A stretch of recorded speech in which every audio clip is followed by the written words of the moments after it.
Lord El-Melloi W.H. Case Files Volume 1 to Case Adra Castle Separation by Sanda Makoto, cast by Artali Studio. Please subscribe to our channel if you enjoy listening. Prologue. Angry? Your master is truly the worst kind of magus. In a manner that was excessively spiteful and agitated, Luviagalita Edefelt spat out those words.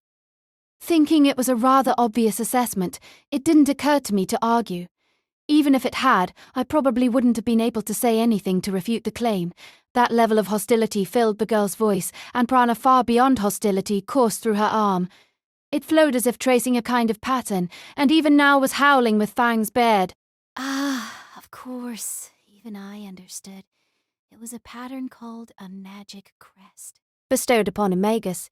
It was like an artificial organ, or so I had been taught, passed down in old magus lineages like hers. In a sense it was the greatest heirloom, and the greatest curse. A fixated mystery, passed down like a secret art. On top of that, it was a form of magic that she was particularly skilled in, a spell known as the Gandra shot.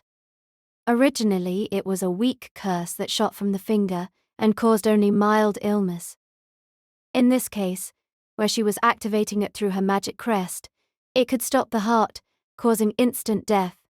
A technique known as a fin shot, with just a leisurely movement of her hand. Someone like me with no resistance to magecraft would undoubtedly be easily annihilated. Even so, strangely, I felt no fear. Your master is truly the worst kind of person. Once more, as if to emphasize her point, the girl called out. I couldn't agree more. I would simply raise my hands in complete and utter agreement if I could. But if I did so in a place like this beautiful girl would not approve. Instead, even if it was just quietly fanning the flames, I would use even this short meeting to try and make her understand. I won't deny it. Deciding to avoid the issue with ambiguity. Then why do you quietly follow someone like him? I was immediately pressed for an answer. It seemed if I gave another careless response, then the Gandra would come flying. With her magical ability, it would easily penetrate something even as solid as a brick. My master. As I spoke, a certain memory floated up in the back of my mind. I didn't know if it would qualify as an answer, but I started giving voice to it as it was anyway. Once, my master got in a fight with a cat. A cat? Is this supposed to be a good story? Perhaps. Taking up residence near a walking path, it was a stray cat that, by its bad behavior, came to be hated by passers-by. At one point it attacked and bit my master's favorite boots, which bothered him to the point that he began to investigate a way to get revenge using magecraft. One day, that stray cat was hit by a vehicle of some sort. It was probably hit sometime in the middle of the night, and was discovered the next morning. Its face had been half smashed, and one of each of its fore and hind legs were torn to pieces. It was already unpleasant enough to look at before, but now it looked like nothing but a blood-stained lump of meat. Though those who walked by wouldn't come close to it, when my master arrived, he repeatedly started saying things like, "Don't get run over here, you idiot." Berating the cat that thought to cause problems for people even as it died, the people around who saw him only frowned and scowled. What's his problem? The girl's presence began to be mixed with anger. For someone like me, who hadn't yet become used to living in London, I hadn't been sure how normal the response of those passers-by was. I knew my master was a bad person, but I had no idea as to what degree of bad he was. Nevertheless, my master then took the cat up and held it in his arms thereafter. Feeding it some pain-killing herbs, he took it back to his study and spent close to half a day just holding it. Normally, he was very sensitive to even just getting his clothes dirty. At that time alone, with a mood similar to as if he had just spilled his soup, he held the cat until it breathed its last, and didn't leave its side until it was properly buried. Foregoing even his customary cigar, while covered in dirt and mud, he watched over its grave with a bored expression. Disappointed? It wasn't a good story at all. Pursing her cute lips, I heard her gentle whisper, but let it pass. Really, I didn't consider it a good story either. As someone who had been associated with death for an extended time, I found my master's behavior to be far too sentimental. Walking on top of the earth or sleeping under it, there wasn't all that much of a difference anyways.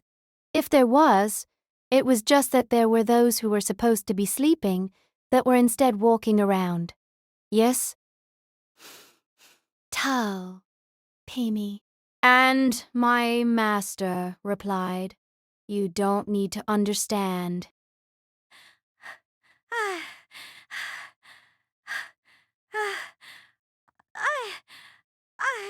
You need to understand.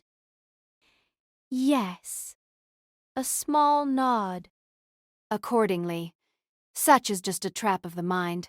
If you wish to follow the path of magecraft, you don't have time to get caught up in these kinds of things. If you ask any student, you will probably get the same answer. For starters, if I had been a skilled magus, healing those kinds of injuries should have been possible. For not getting there in time, the one who didn't have the necessary power was me after all. There was something wrong with that, as if it was giving up. Of course there was something wrong with that. Just accepting things the way they were. How someone like my master became so sidetracked, even I didn't know. Somewhere in the space between a discerning heart and blind acceptance, something had become core to him. That much was clear, but what that something was, I could never figure out. As a magus, that could indeed be something terrible. As someone beyond human, that could indeed be something logically unacceptable. Generally speaking, the feeling of satisfaction gained from saving something is simply a miscognition gained from saving something is simply a misrecognition of the heart. Even if you help someone, it's not like that helps you. And if it saves yourself, you can't know whether you really helped that person. Misunderstandings, miscommunications, disagreements, false understandings, this laughable repetition is what makes up the world we live in. That's just a misunderstanding, my master had stated at the time. It was no more than self-satisfaction, a defect of the human body. But even so, we live in that world. But even so, we live in that world of misunderstanding. The eyebrows of the girl standing before me twitched. In her light violet eyes, my own figure was being reflected. My own eyes likely reflected her figure as well. Yet it was most definitely a different reflection than as one would see in a mirror. Because our hearts were not completely identical, even if the information received was the same, the understanding it produced would be different. Even if we saw the same thing, saw the same color, had the same conversation, I couldn't say we would feel the same way. Things in this world were all like that. It wasn't limited to magecraft. It wasn't limited to those monsters beyond humans. In a world of the obvious common sense, it was something everyone understood. If you said that misunderstandings, miscommunications, disagreements, and false understandings are what connected them, then we are misrecognition. Our world itself is misunderstanding. We can experience a multitude of truths, not just one single reality. No matter how wise you are or how much time you are given, you will never reach something like a single truth. Magi may just be those who continually reject that fact.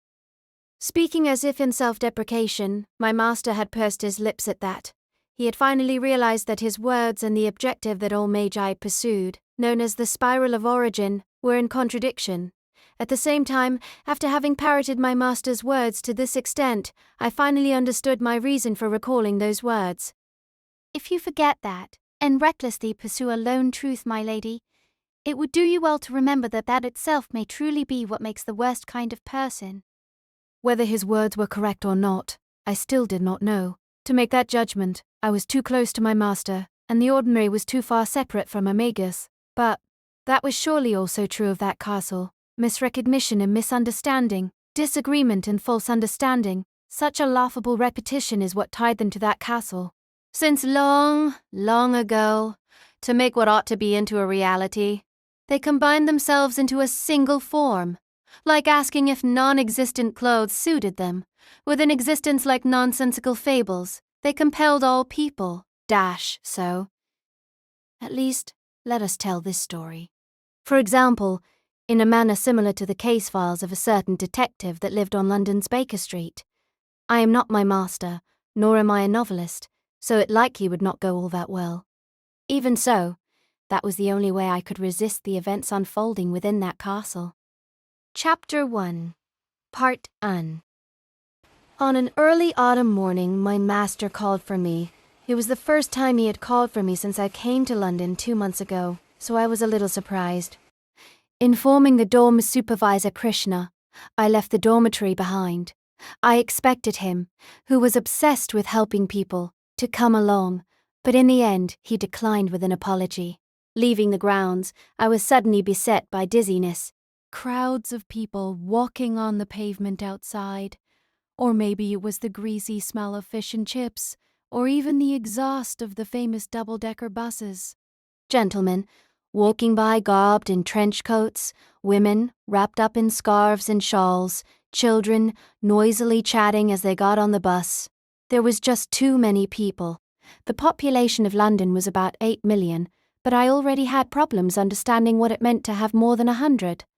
Trying to comprehend that unimaginable number of people just depressed me. If I had to make the comparison, I'd say it reminded me of a cemetery. Rows and rows of the dead, collected since the distant past. In some small way, I made this heavy comparison. No, I rethink. This city itself is like a cemetery, isn't it? It's not that it made me think of death, but with the great crowds of people, all gathering in and spending the majority of their time in the brown and grey-coloured buildings, it was like they were all heading to their final destination. With what I learned from theology about hell and purgatory, it somehow reminded me of the Hades of myth. Ah, of course. This is what they call the sentiment of a country bumpkin. In any place where many people gathered, this is the obvious scenery one would expect. Even if I understood the theory, I still felt a little sad that the decades spent living in the countryside still shackled my way of thinking. The past and present mind can't be so easily divided, so even now when I let my mind wander, I would worry about the chicken coop or who was going to clean the church, and I would become restless. If it weren't for my master's call, I likely would have spent the rest of my days in that place. Whether that would be considered happiness or not is another story, though. Despite thinking deeply on these things, my feet still moved. Looking down at the River Thames, I stepped onto London Bridge. Crossing to the southern side of the current bridge, built by Queen Elizabeth II, the atmosphere of the city changed drastically. The number of sightseers seemed to decrease, and in their place people of all races mixed together to create a distinct downtown feel. To say it like that makes it sound good. But to sum it up, it was more like the public order began to break down, like the well-known anecdote of Bermondsey Market being a place for thieves to sell their goods. But that was a thing of the past. From under the arches built of dirty bricks, I turned onto Druid Street, and after turning down a nearby side road, the presence of other people abruptly vanished. A bounded field. My master had called it. According to my master, magecraft wasn't needed to set up a bounded field. A place that naturally repelled people, without the need for external, mysterious powers. Functioned best as a bounded field, or something like that. Well, the term originally came from Buddhism anyways, and the concept that repels people is something much more basic than magecraft, a fundamental function of the brain, and many other related things came out in the discussion, but I don't remember much more than that. It's really uplifting. It's probably something really important to remember, though. Unfortunately, I'm not that smart of a person. This is another thing that I had become painfully aware of since I arrived in London 2 months ago. Thanks to my master's recommendation, I was able to enter as a student into the clock tower, but I couldn't understand anything from well over half of the classes there. In the very heart of that place of study, if someone were to look at me, I'm sure I'd have a stupid expression like I had just had a mountain of gold dumped on me. It was a little frustrating, but if I was to add one more comment, I would say that my master wasn't all that skilled to begin with. If he tried to just make a bounded field using his own ability, he would be capable of only the lowest of the lowest grade of results, so he probably picked this place specifically so he wouldn't have to. Or at least so I secretly thought. As I thought this, the reddish-brown building that was home to my master's apartment came into view.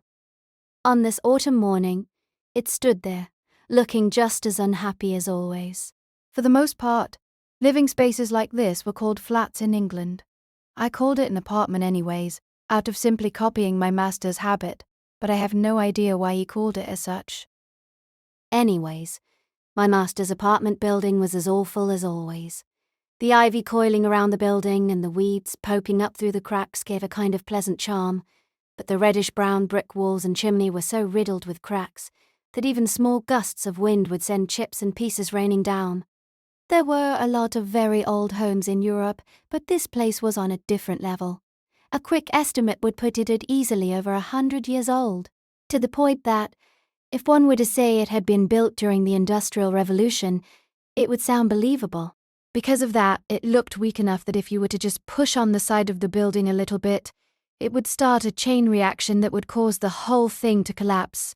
Unable to suppress these thoughts, I gave a small prayer in hopes of preventing such an event from occurring as I gingerly pushed open the front door. Entering into the comparatively spacious lobby, my shoulders instinctively tensed up at the echoes of someone shouting angrily. "Don't screw with me!" The voice resounded throughout the lobby. The middle of the lobby was dominated by a large, spiral staircase. Reaching up 3 levels, doors leading to differing apartments were visible. They were close enough that the owners of these apartments should easily have been able to hear the angry voice, but not one of them seemed to be about to react to it. It seemed unlikely that they had soundproofed their rooms, so did that mean they were already accustomed to this kind of noise? Beside the lobby was a small space for the building manager, but through the small window I could only see a lone old woman nodding off in her rocking chair. Nya! The cat sitting on the old woman's lap gave a small meow before once again closing its eyes and returning to sleep. Seeing this, I suddenly wanted to do the same. But it would not be acceptable for me to ignore my master's orders, so instead I made my way to the 2nd floor. As I continued up the stairs, the voices speaking became clearer and clearer. You know as well as I how much of a nuisance that castle is. And as a testament, why would you volunteer for something like that? The irritated voice was blunt and confrontational. More and more my desire to avoid it was increasing. Thinking of my master's complaints, all I wanted to do was take a right turn and run away. But That was also the result of considering it seriously. the voice was that of a young woman. Though it was a gentle voice, it had an undeniable air of mischief to it. She seemed unable to hide the fact that she was enjoying the situation, or maybe she had no intention to hide it in the first place. If you thought about it seriously, how on earth did you get to that conclusion? Naturally, it was in response to my great brother's wishes. My wishes? In response to my master's suspicious-sounding voice, I could sense a mischievously grinning presence. If this door hadn't been there, for sure I would have seen a Victor's self-satisfied smile. For example, if you are able to clean up this incident nicely, then if you were to suddenly say something like, "I want to go to the Far East," you might still make it in time, don't you think? The clock tower has yet to decide who's going to participate in that war or whatever, right? If you want to do something to put yourself in the running, there isn't much time left. As if he had received a brilliant counter, the man's voice turned into a groan. With the sound of grinding teeth, something like a curse slipped out. What kind of demon are you? Oh, just your beloved, beloved little stepsister. It was as if I could see the voice of an expert storyteller. I sensed a nod, and as if consoling her opponent, the girl dropped her tone and whispered, Now, my esteemed brother, I've tried to take your feelings into consideration here, too. And how is that? For instance, how I've overlooked the fact that you've decided to live here in an apartment of your own instead of at the El-Melloi mansion. The very fact you are here paying rent at a building owned by our own family is absurd, in and of itself. It's the opposite of absurd. The rent I pay goes into paying off my debt to the El-Melloi family. There is no more efficient way of handling it. That's a nice thought, but if you do nothing but take a handful of sand out of the desert each month, isn't saying you're trying to get rid of the desert a bit of an overstatement? That's just an issue of feelings. Either way, I have no desire to rely on the assets of the El-Melloi family. For not having any interest in the El-Melloi's fortune, isn't trying paying back your debt to said fortune a bit contrarian? Something in the banter that came across through the closed door seemed cheerful. It reminded me of a mean-spirited owner taking pleasure in watching their pet cat bristling and glaring. It seemed undeniable that the determining factor in the hierarchy of this relationship was not the age of its participants, but something that they had been born with. Sure enough, after a long groan, the conversation continued. I have conditions.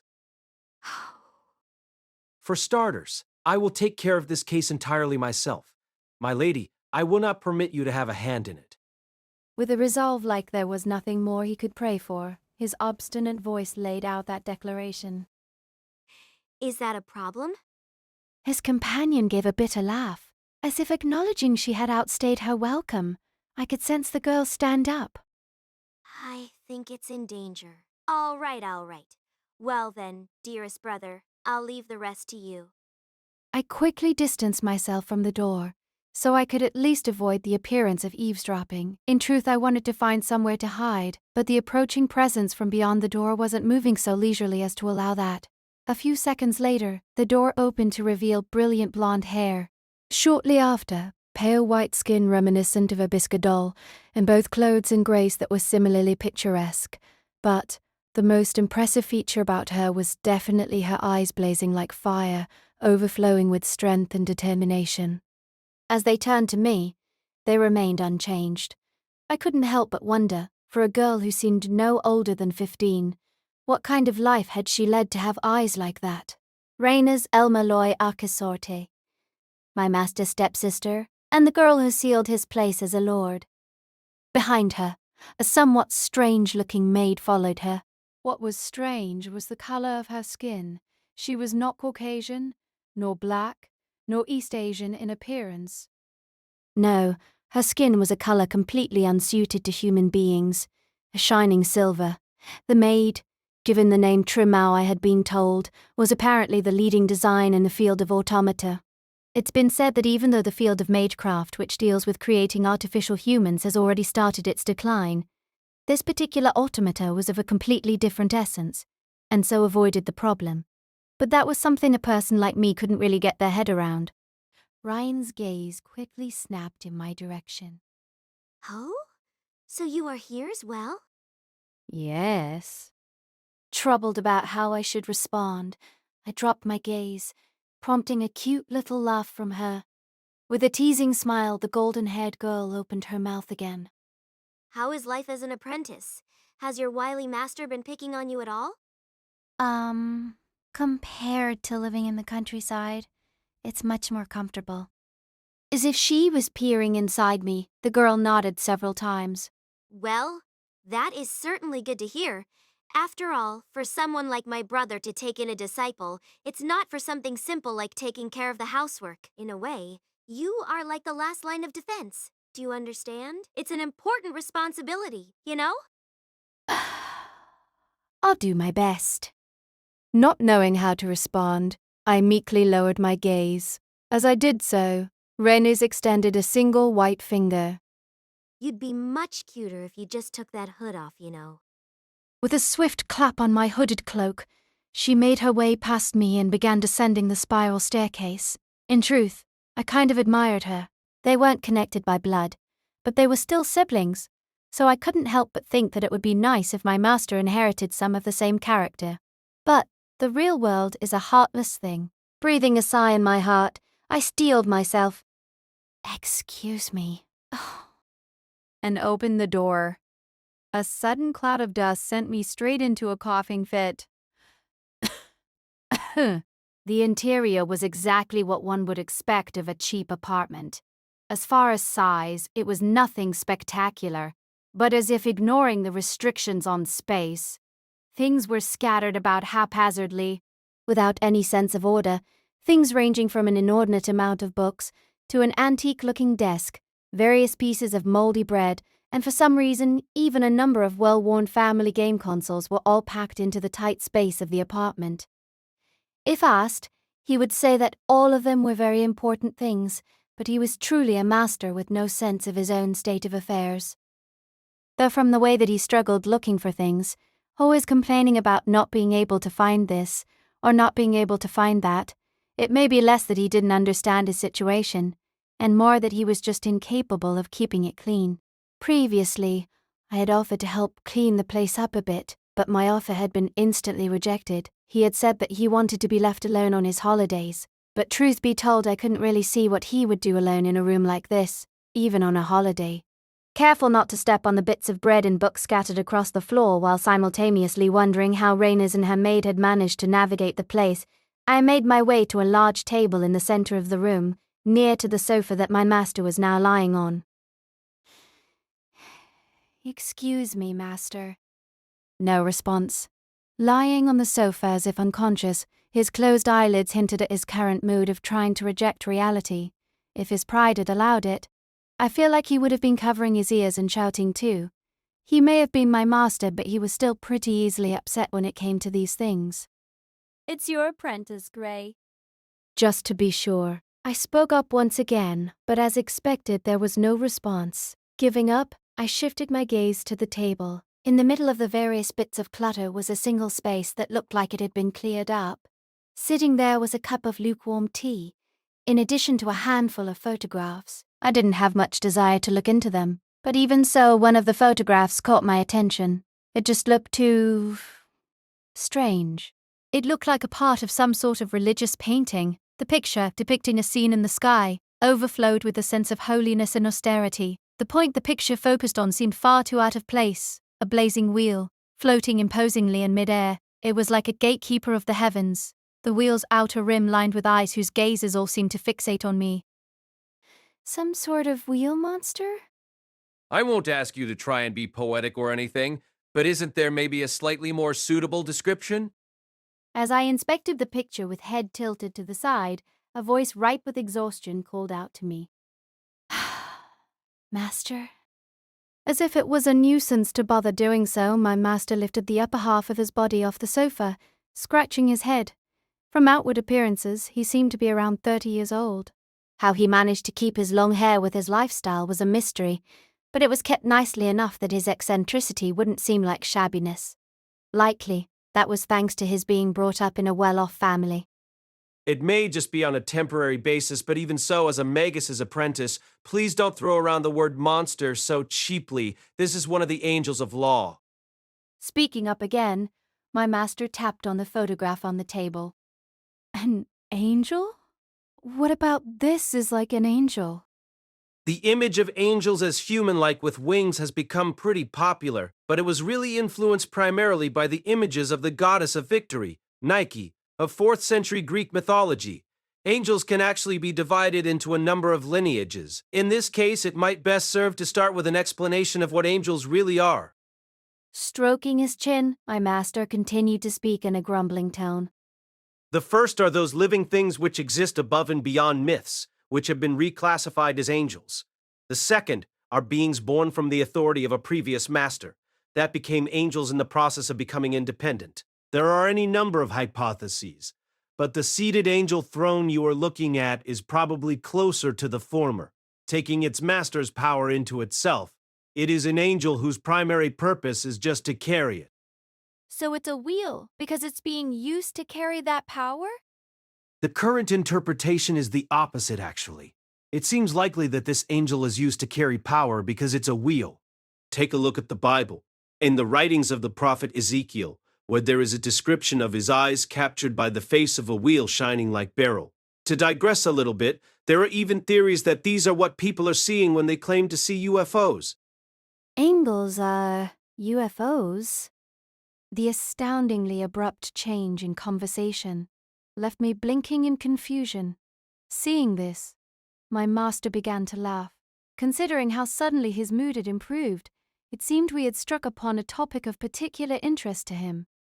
There was a group in the 20th century that called anything and everything a UFO, I suppose. Everything from the baptism of Christ to the frescoes of Egypt were all, without a doubt, caused by UFOs. There isn't any particularly deep meaning to it, but wheels flying through the sky do seem to stir up the imagination. For starters, a lot of those reports were caused by hippies, who were just using drugs to the point it was their own minds that were flying away. What's that look for? All of a sudden, I was just thinking, there sure are a lot of people like Master in the world, aren't there? don't group me together with people like that. Sometimes rather overbearing reasoning is required, but magecraft can't proceed just from cobbling together a bunch of subjective personal theories. Besides, that's not a problem for a disciple of magecraft, it's a matter of general education. Despite saying something like, "Even if you're a temporary disciple" earlier, he cleanly retracted his previous words while laughing through his nose. Somewhere in his face that looked somehow triumphant, childishness and mean-spiritedness made their unhappy peace with each other. His name, El-Melloi II, of the 12 great families in the clock tower, conferred upon him, was the title of Lord of the noble house of El-Melloi. Chapter 1, Part 2. It might be a bit late, but my master is actually a magus. Magecraft is the art of appealing to the foundations of the world, through the use of Odo and mana, to enact phenomena of change within the scope of what is already realistically possible. Or something like that. I was told Odo is the life force present in every human being, while mana is magical energy that fills the world around us, but my understanding of the subject is still pretty shaky. One thing I do know for certain is that to be a magus means to turn your back on the world and to devote yourself entirely to nothing but yourself and your craft. I was told once that the very act of keeping magecraft hidden from the public eye was important, but secretly I sometimes thought that magi were just people that liked to lock themselves up in their rooms and neglect the outside world. So, I understand the story about angels. trying to restrain my facial expression from clearly showing my feelings, I bowed my head. Yes, this was my master. Perhaps in contemporary society things are different, but at least where I lived previously, it was common to pay your superiors their due respect. So even if my master is unlikable, I still had to take a proper attitude. On another topic, do you not intend to live in the mansion with Rhines? You think I could survive together with that devil? My stomach would be broken in 3 days. It already feels broken now. Lying on the sofa and rubbing his abdomen, my master made a sullen face. After a short while, he gave a tired sigh. Anyway, I said I'd take on the request, so I need to take at least the bare minimum of measures. I see. Since I didn't really know the details of their discussion, there was nothing for me to do but give a seemingly appropriate yet effectively meaningless response. As if he had realized something, my master closed one eye and gave a short hum. Speaking of which, what do you think of angels? Is this again? I'm sure my distaste for the topic was written clearly on my face. Whether it was in relation to magecraft or not, I was pretty weak when it came to long conversations. Considering how straightforward reality tended to be, it seemed to me that living people talked far too much, especially those in the city.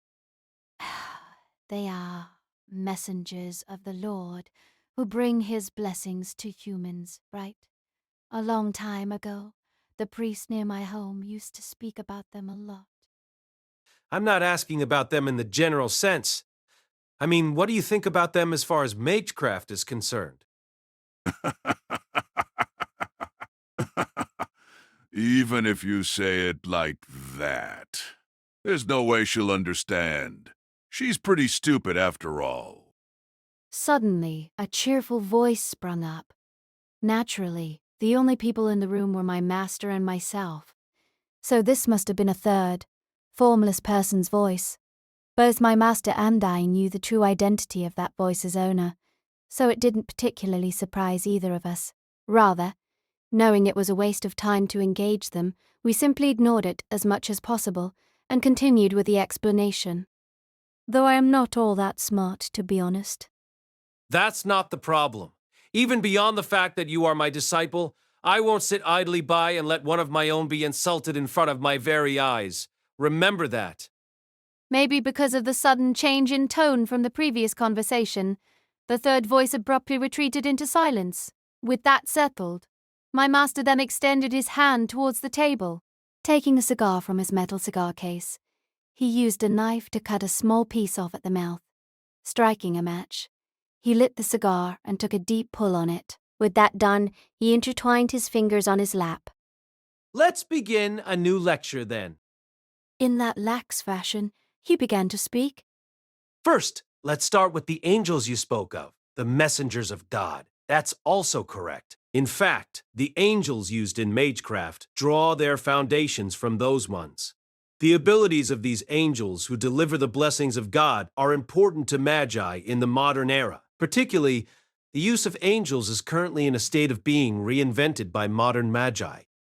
Even though it was a similar explanation yet again, This time I was able to understand it properly. The difference was obvious. The previous explanation was that of a common person, whereas this one was one from a lecturer of the clock tower. Losing his languid facial expression from earlier, my master now looked at me from across the table with a sharp gaze. My master was not all that skilled when it came to magecraft.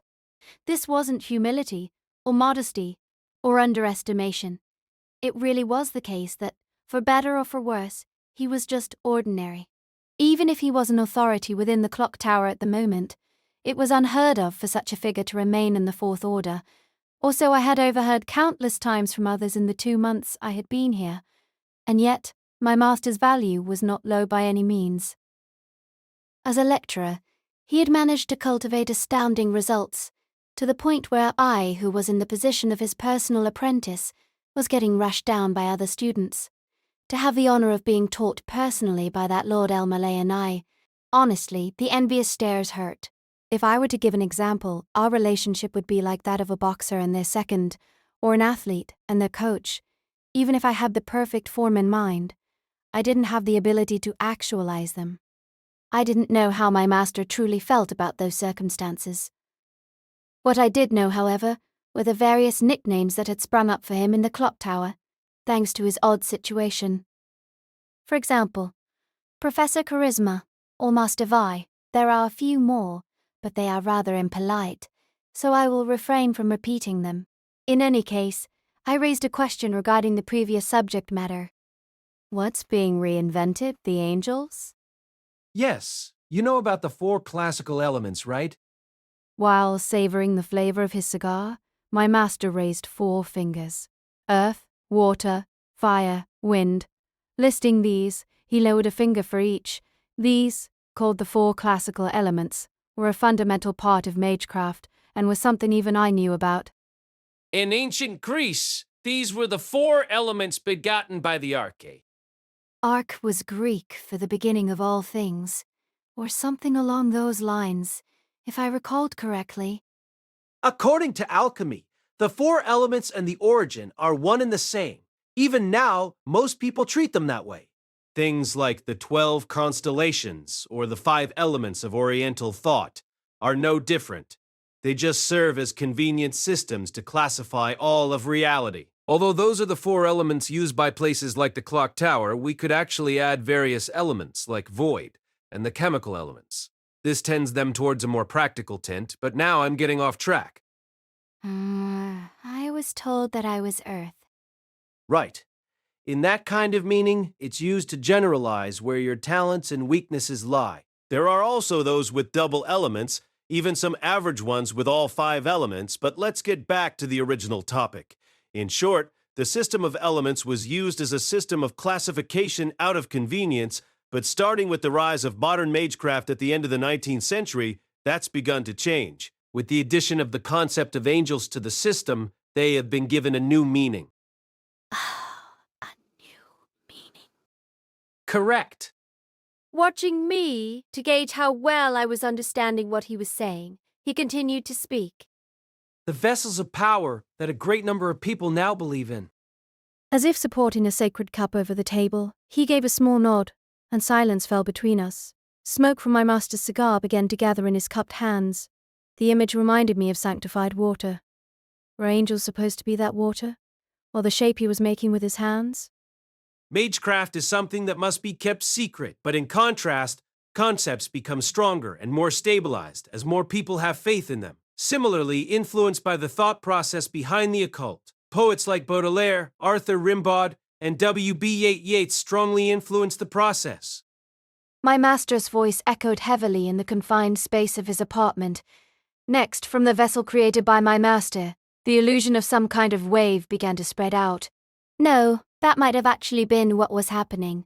Maybe I was just not smart enough to understand these kinds of phenomenon, but manipulating this kind of invisible power was supposed to be the fundamental function of Magi. The repeating waves extending from his hands reflected off the various mirrors and charms in the apartment and surrounded us. It seemed almost as if the room itself had been transformed into a shrine. Did you just think this seemed like a shrine? There's no need to be surprised. I specifically made it to seem like that So your judgment is dead on, because I actually am turning this room into a shrine right now. Huh? Blinking in surprise, I had no idea what he meant. Maybe my face looked a little strange, because my master began to chuckle. He seemed to be enjoying himself so much it felt like I had fallen for some sort of trap. You felt a strange change in the atmosphere, right? That's a shrine.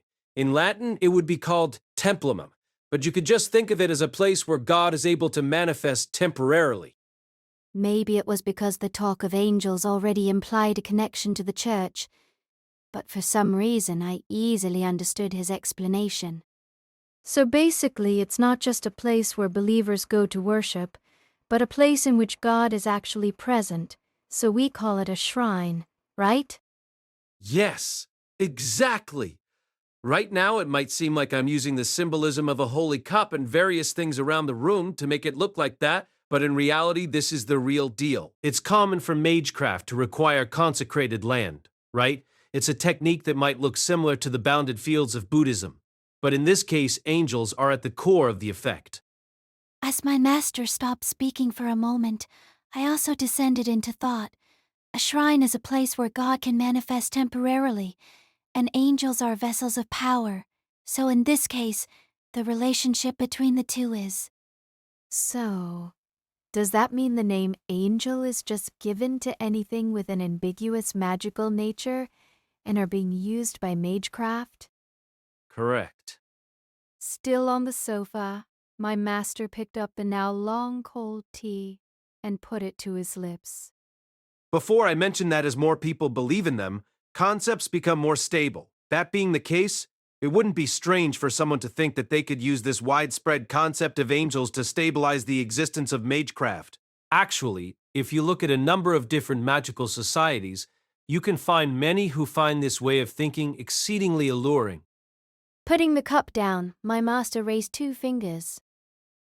Before me, Raphael. Behind me, Gabriel. Using his fingers, he drew a pentagram in the air before him, whispering something like "Before me, Raphael, behind me, Gabriel," under his breath. That was what is called the ritual of the lesser pentagram. It calls on the names of the 4 archangels, each representing one of the 4 elements, to consecrate an area or prepare for further various applications of magecraft. Of course, something as simple as this prayer could be found easily in a magazine nowadays. Of course, rituals like this that flow throughout the world are almost all dummies, just observational or just plain nonsense, so the clock tower just leaves them as they are. With a satisfied expression, he moved his gaze to the window. A thin stream of sunlight made its way through a gap in the curtains. The phrase "gap" really seemed to be fitting for people like us. The distance between us and the world, places overflowing with light, in contrast to the space we occupied, and the tiny gap in which the two were able to interact, the faint light, like an angel. That being said, the changes of a concept do have an effect on magecraft. In the cup now left on the table, ripples were forming on the surface of the tea. It seemed like the ritual my master had performed was having an effect on it, even if a little late.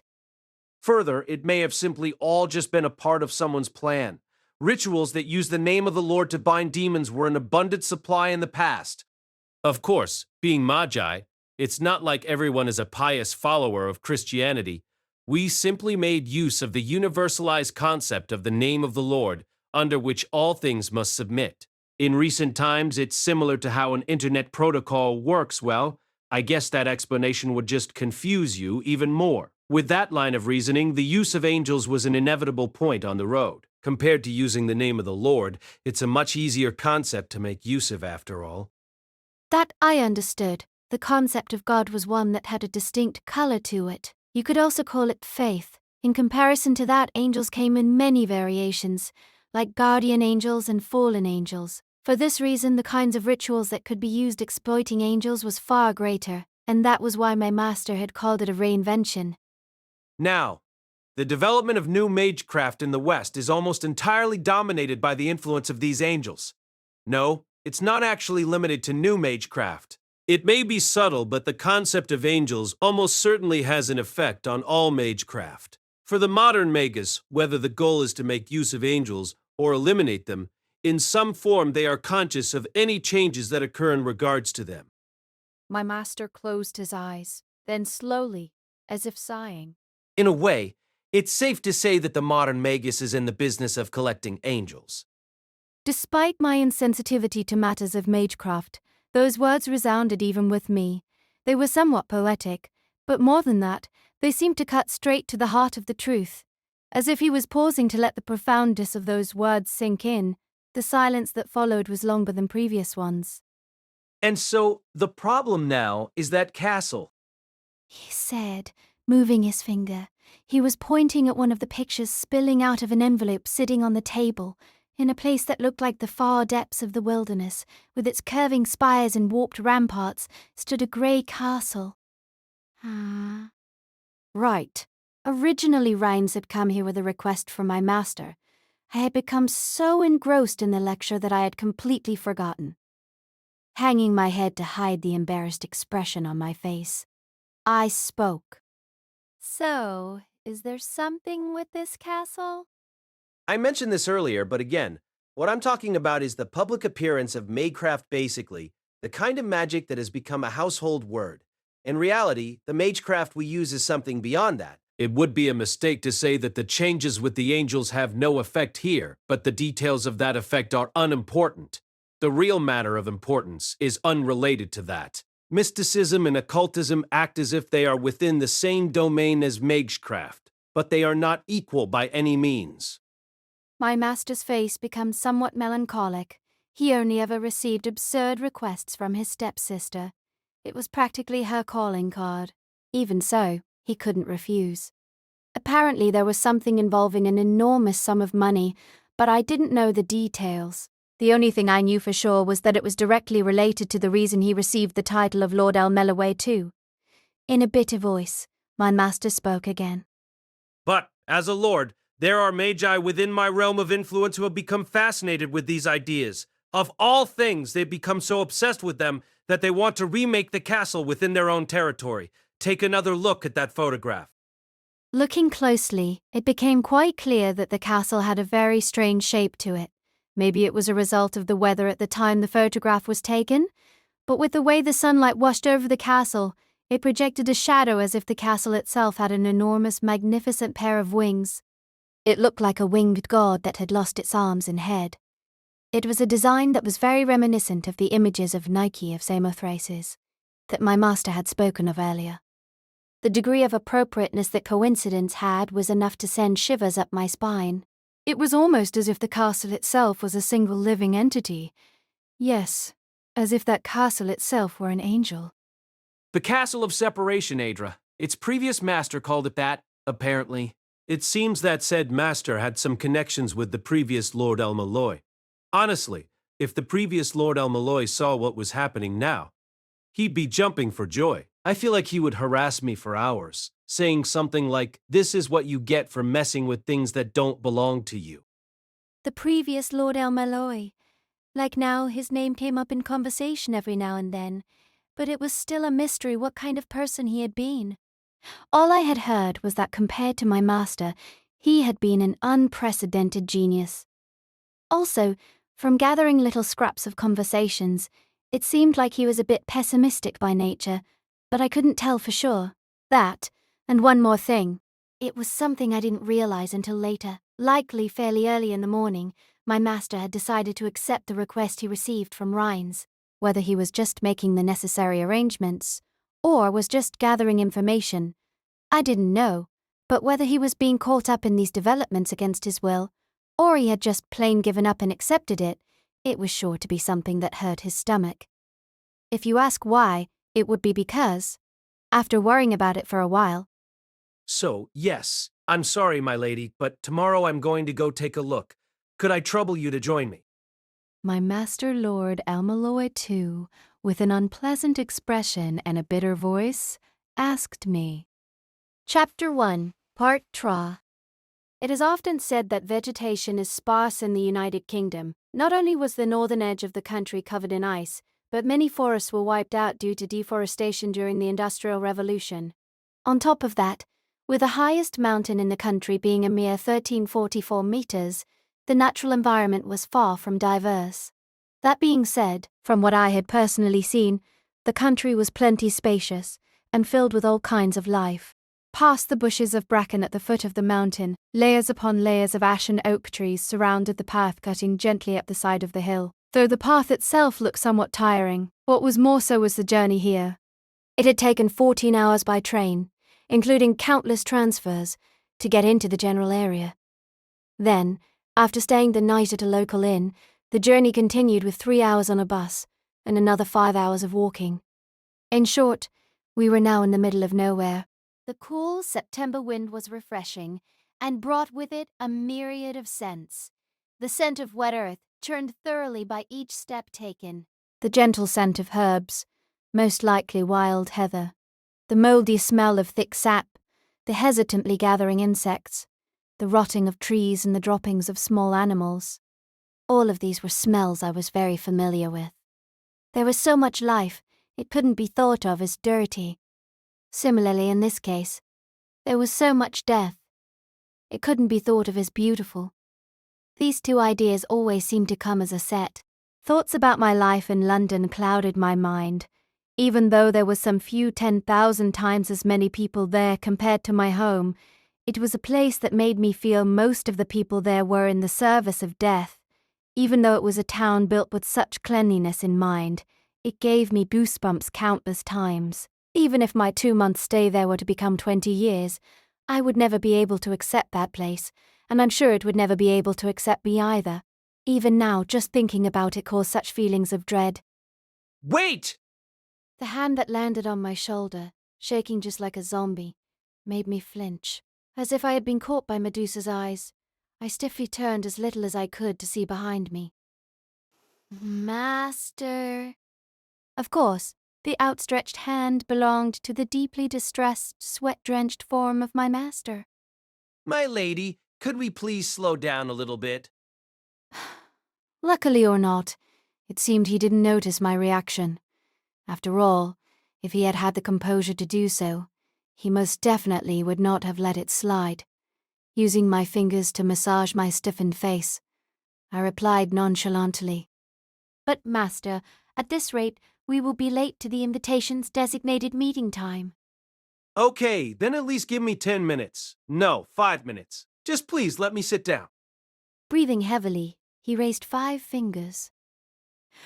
You have 3 minutes.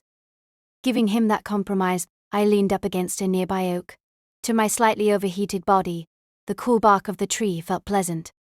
Really, I preferred stone to trees, and even earth to stone, but this place didn't seem like it had any intention of indulging me.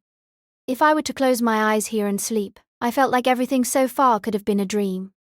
But if I were to wake up and find myself back in my hometown, what would happen?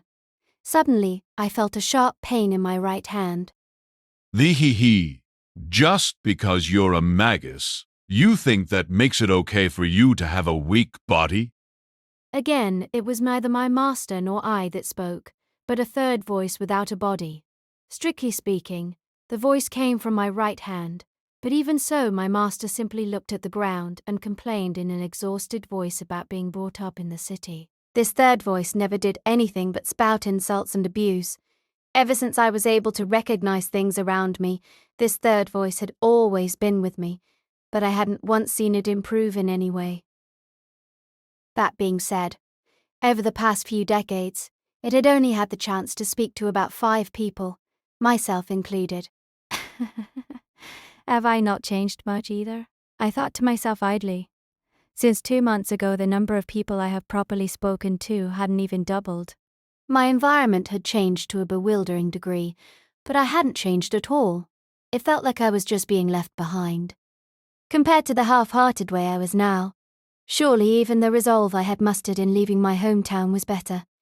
It was like I alone was just floating aimlessly like a jellyfish. My master, as he cursed while massaging his feet, and this thing at my right hand, and even if nothing else at least my own state of being, were all clearly spelled out for me. So why was I still so clumsy? Why am I still such an idiot? Like a curse, I whispered those words. After that, following countless complaints and requests for breaks from my master, we came to a place where the forest opened up into a clearing. Hey, what's that? The voice at my right hand gave an amazed moan. I also bunched my eyebrows. It was a rock so big that if 3 adult men were to work together, they might be able to lift it. On that rock was the figure of a person lying down. On top of the rock, with a surface reminiscent of a tortoise's shell, he skillfully rolled around as if half asleep, while still keeping his balance. Even as it looked like he was about to fall, he never did. Like those water-drinking birds I used to watch when I was a child. When he looked like he was about to stop, he would keep moving. On the green surface of the rock, his burly figure continued to sway back and forth, and just when it seemed like the slightest of pushes would send him crashing to the ground, his eyes snapped open, and he looked directly at us. You're finally here. Calmly spinning himself into a cross-legged posture, he sat up and waved. His filthy hands were thick and muscled. His face seemed as if it hadn't been shaved or taken care of in any way, in months. Dust and dirt caked his skin to the point his natural skin tone was unreadable. His clothes gave the feeling of something like a nomad, but even they couldn't hide his muscularity. His arms, legs, and even his neck were startlingly thick, the hard work gone into forging them evident. He may have been only slightly taller than my master, but I wouldn't be surprised if his weight was close to double. Well, you two look like an odd group. Well, you look odd enough on your own. But this young lady looks completely different. Wait, this isn't some kidnapping in progress, is it? His loud laughter revealed surprisingly white teeth. His dark eyes were also quite pretty, but there was an unmistakable danger within them. They were eyes that held a feeling like a child's innocence mixed with an elder's cunning. Who are you? In my place, my exhausted master spoke. His voice carried a tiredness that said even speaking was a chore.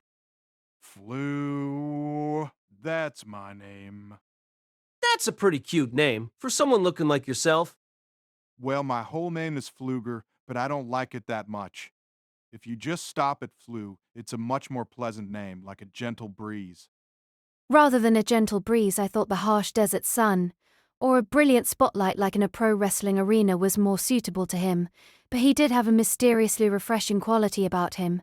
My master, however, just seemed irritated. Even I was blinking in surprise at him. In our past incidents, we rarely came across people like him. Hi, if your master is a skinny fox, then I guess that makes this guy a half-asleep camel, doesn't it? Once again, a voice came from near my right hand. This time, it was a whisper low enough that only I could hear it.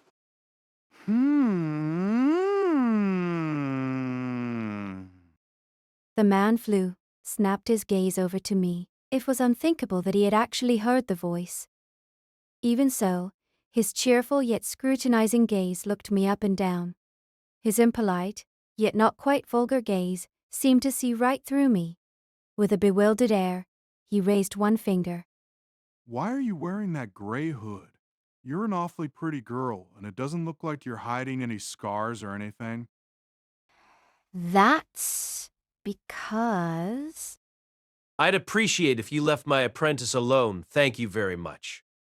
While I was struggling to find an answer, my master forced himself between the two of us. So you are a teacher and student. I thought you had the face of a teacher, but I wasn't quite sure. And what kind of face is that? High-strung and nervous, yet still looking like you are someone who takes care of others. Butlers from those old black and white movies made that face a lot too. With an apologetic expression, Flu scratched his head. You seem a little bit too straightforward to be a magus, don't you think? Of course, neither I nor my master were under any illusion that our meeting with him this far in the wilderness was a simple coincidence. After taking another breath, my master spoke again. So you also received the invitation? Oh, yes. Flu jumped down from the rock on which he was still sitting. Reaching into his robes, he pulled out an envelope that, in contrast to the rest of his appearance, was in pristine condition.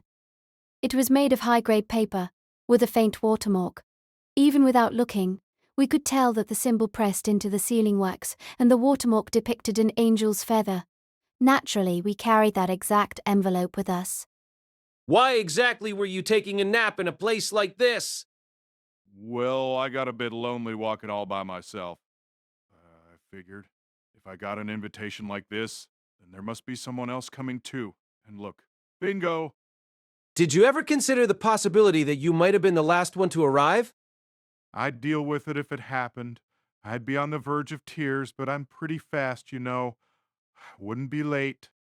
He flexed his arms in what seemed to be some sort of poorly executed appeal. In some way, it reminded me of a lion trying its hardest to wag its tail. It seemed to match the sweat and dirt-caked face and his humorous impression. In a way, maybe that was his personal virtue.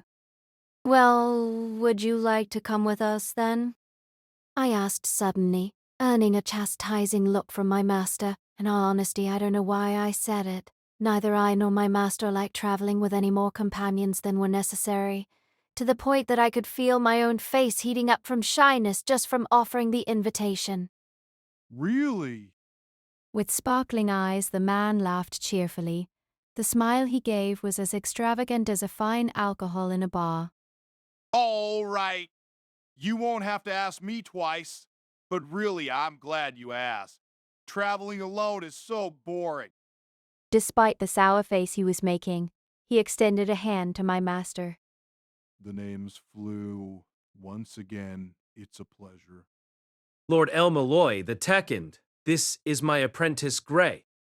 Though he didn't accept the handshake, he reluctantly offered at least his name in a way of greeting, prompting an impressed whistle from Flew. Bill Melloi. I see. You're the one from those rumors at the clock tower? You're that lord that jumped from mineralogy to modern magecraft, huh? Yeah, that's right. This time, he cleanly cut eye contact after speaking. Oh, right. You wouldn't happen to have any alcohol on you, would you? I'm fresh out. I'm not in the habit of carrying alcohol around with me, and you aren't getting any of my cigars either. Blah! After such a curt refusal, Flew proceeded to click his tongue repeatedly, as if he was close to tears. Let's get going, Gray. If you're slow, we're leaving you behind. After kicking some sand and adjusting his coat, my master continued his ascent of the mountain path. Of course, 30 minutes later, the one who was slowest and constantly moaning for respite was just as everyone predicted, my master. At long last, the castle of separation showed itself. I was unsure whether it was something that could really be called a castle. The tranquil lake that expanded behind it, and the rugged drawbridge before us certainly gave it that air. The interweaving of the forest, lake, and marble of the walls displayed a solemn beauty that would be hard to find even in fairy tales. If comparing it to the many famous castles of Great Britain, it couldn't be said to be inferior in any way. But the great, leaning spire gave off the impression of a spine twisted in agony. The countless marble bricks were piled up in a way that seemed perfectly calculated to make people feel uneasy. Of course, they must have been built up, but they gave the distinct impression that they existed in that shape from the start, and that they had just been dug up from their sleeping place deep in the earth of the mountain. It was a place that gave off that kind of impossible illusion. The crumbling castle gate like a broken ribcage. The warped castle walls like arms embracing the earth. The main building on the other side of the castle, even now reminded me of a beating heart. It was as if some giant had had its skin and muscle torn away and had been turned inside out. That was the kind of impression it left deep in the observer's mind. My body suddenly began to tremble. Compared to the photographs I had seen earlier, it looked far more ominous fair, more sublime. The castle of separation, Adra. So the children of angels were giants? Angles, children? From the books of the Apocrypha, if we believe the description from the first book of Enoch, the children of angels and humans were up to 3,000 cubits tall. In today's measurements, that would be about 1,300 meters. This castle would easily match that. Well, aren't we knowledgeable? Turning to face Flew, my master's expression steadily grew worse and worse. If you're a magus, You should at least know this much. There's a difference between just knowing something and being able to spit it out on a moment's notice. Besides, you aren't just reciting information blindly based on a single look, are you? This is a place that would make you think of its creator, so shouldn't we be talking about that? Speaking of which, what would you know about that? My master threw a sharp look at Flu as he asked. The creator of this castle of separation, the one known as the Magus of Ashbourne. Surely you didn't come here without knowing at least that much? In reply to Flu's droll response, my master pressed him further. We haven't asked you about who you really are yet, have we? Shrugging as if accepting the fact that this time there was no way to avoid the subject, Flu gathered the sleeves of his robes.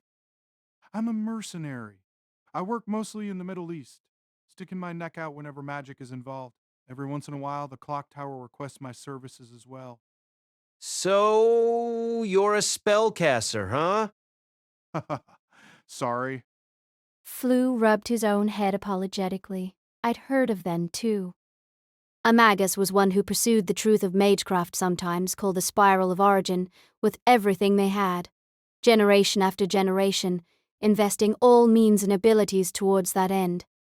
The abilities they gained as a result of that pursuit were just a byproduct, and were nothing more than a means to which they could reach that truth. In contrast, there were also those who had no interest in the truth, and who saw magecraft as a convenient tool to be exploited. These people were called spellcasters. Normal magi detested these kinds of people like they were poisonous snakes. Or at least that was what I had been told within the clock tower. So, I imagine it would probably bother you to be seen with me. Shall we split up and enter separately then? With a depressed air, Flu pointed a finger at the drawbridge to the castle. A few seconds passed. You ask that now.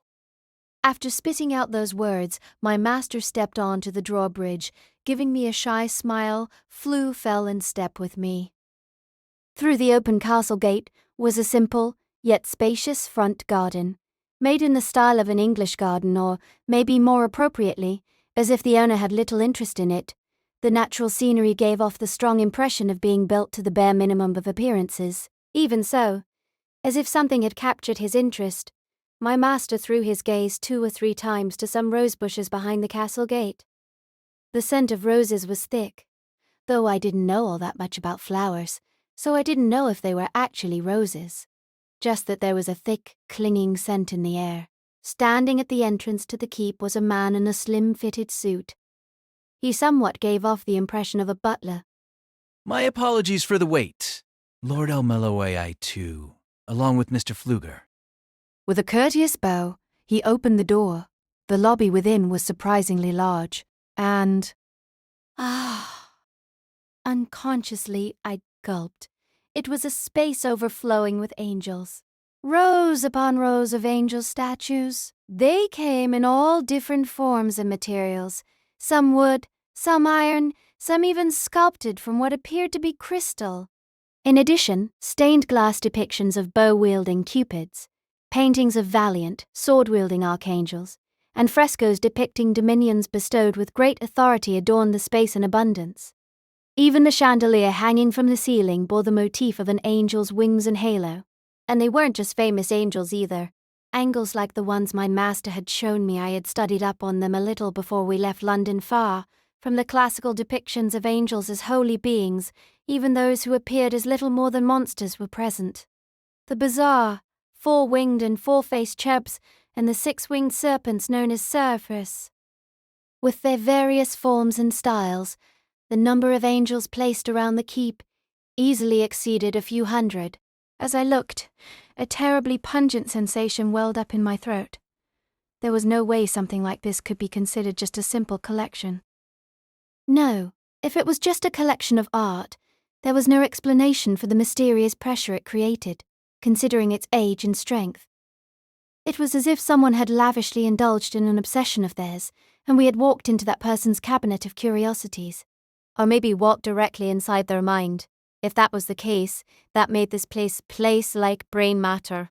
The atmosphere of the room felt thick and sticky. I involuntarily stumbled, placing both my hands on the stone floor. It became incredibly difficult to breathe. The trembling I felt when I first saw the castle became worse and worse.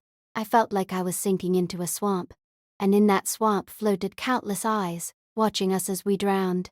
Observation that couldn't be escaped. For what felt like an eternity, I felt nothing but the sensation of falling into an angel's brain. It's an illusion. I heard a voice. I couldn't even tell where the voice came from. My lady, this isn't even magecraft. The color of this place is just appealing to your innate sensitivity. You are just being run down by your own abilities. It doesn't matter what, just create a new direction for it. You've learned the basics of meditation, haven't you? Meditation? I didn't know anything about that. For that matter, I didn't even know where I was. But a peculiar smell entered my nose. It was like the smell was scratching at the back of my head, and as I smelled that familiar scent, the stone floor under my feet returned. The atmosphere was just sticky, so of course there were no floating eyeballs. I could hear my own labored breathing and felt an unpleasant sweat on my skin. Looking down at me, my master had apparently started smoking a cigar. What did you see? A swamp of brain matter and eyes watching me. I see. Defensive meditation training was supposed to be one of the first things we covered, but I see I'll have to add it to your homework when we return. It was frustrating, but I couldn't argue. Puffing out smoke from his cigar, my master turned his gaze to the center of the lobby. Of course, the other humans gathered here wouldn't lose to such hyperventilation, would they? Beside me, Flu also looked into the lobby. Immediately, he broke his gaze away, following my master's gaze. From close to the spiral staircase in the lobby, a single person was approaching us. Whoa! At the same time as Flu hurriedly jumped behind a nearby pillar and hid, the approaching person greeted my master. Blonde hair and blue eyes. From his personal appearance, he looked like an impressive young man.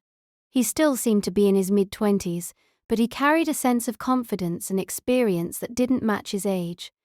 From his unblemished white suit, to his necktie pin encrusted with precious stones, to his calm and collected demeanor, his manliness seemed to be on a different level. It has been a while, Lord El-Melloi. Lord El-Melloi II, please. If you leave out the two, it's a name too heavy for my shoulders. You are too humble. I have heard of your exploits as a lord within the clock tower.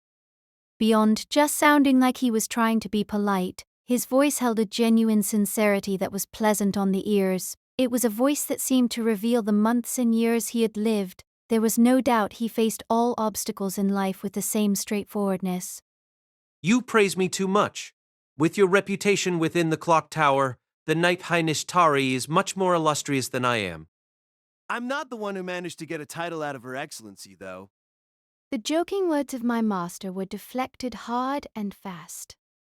As my composure had returned somewhat, and I was already a little bit separated from the two of them, I turned to the hidden Flu. Is he famous? You really don't know him. I thought you were El-Melloi's follower. I only met him and entered the clock tower recently. After my honest admission, Flu breathed a sigh.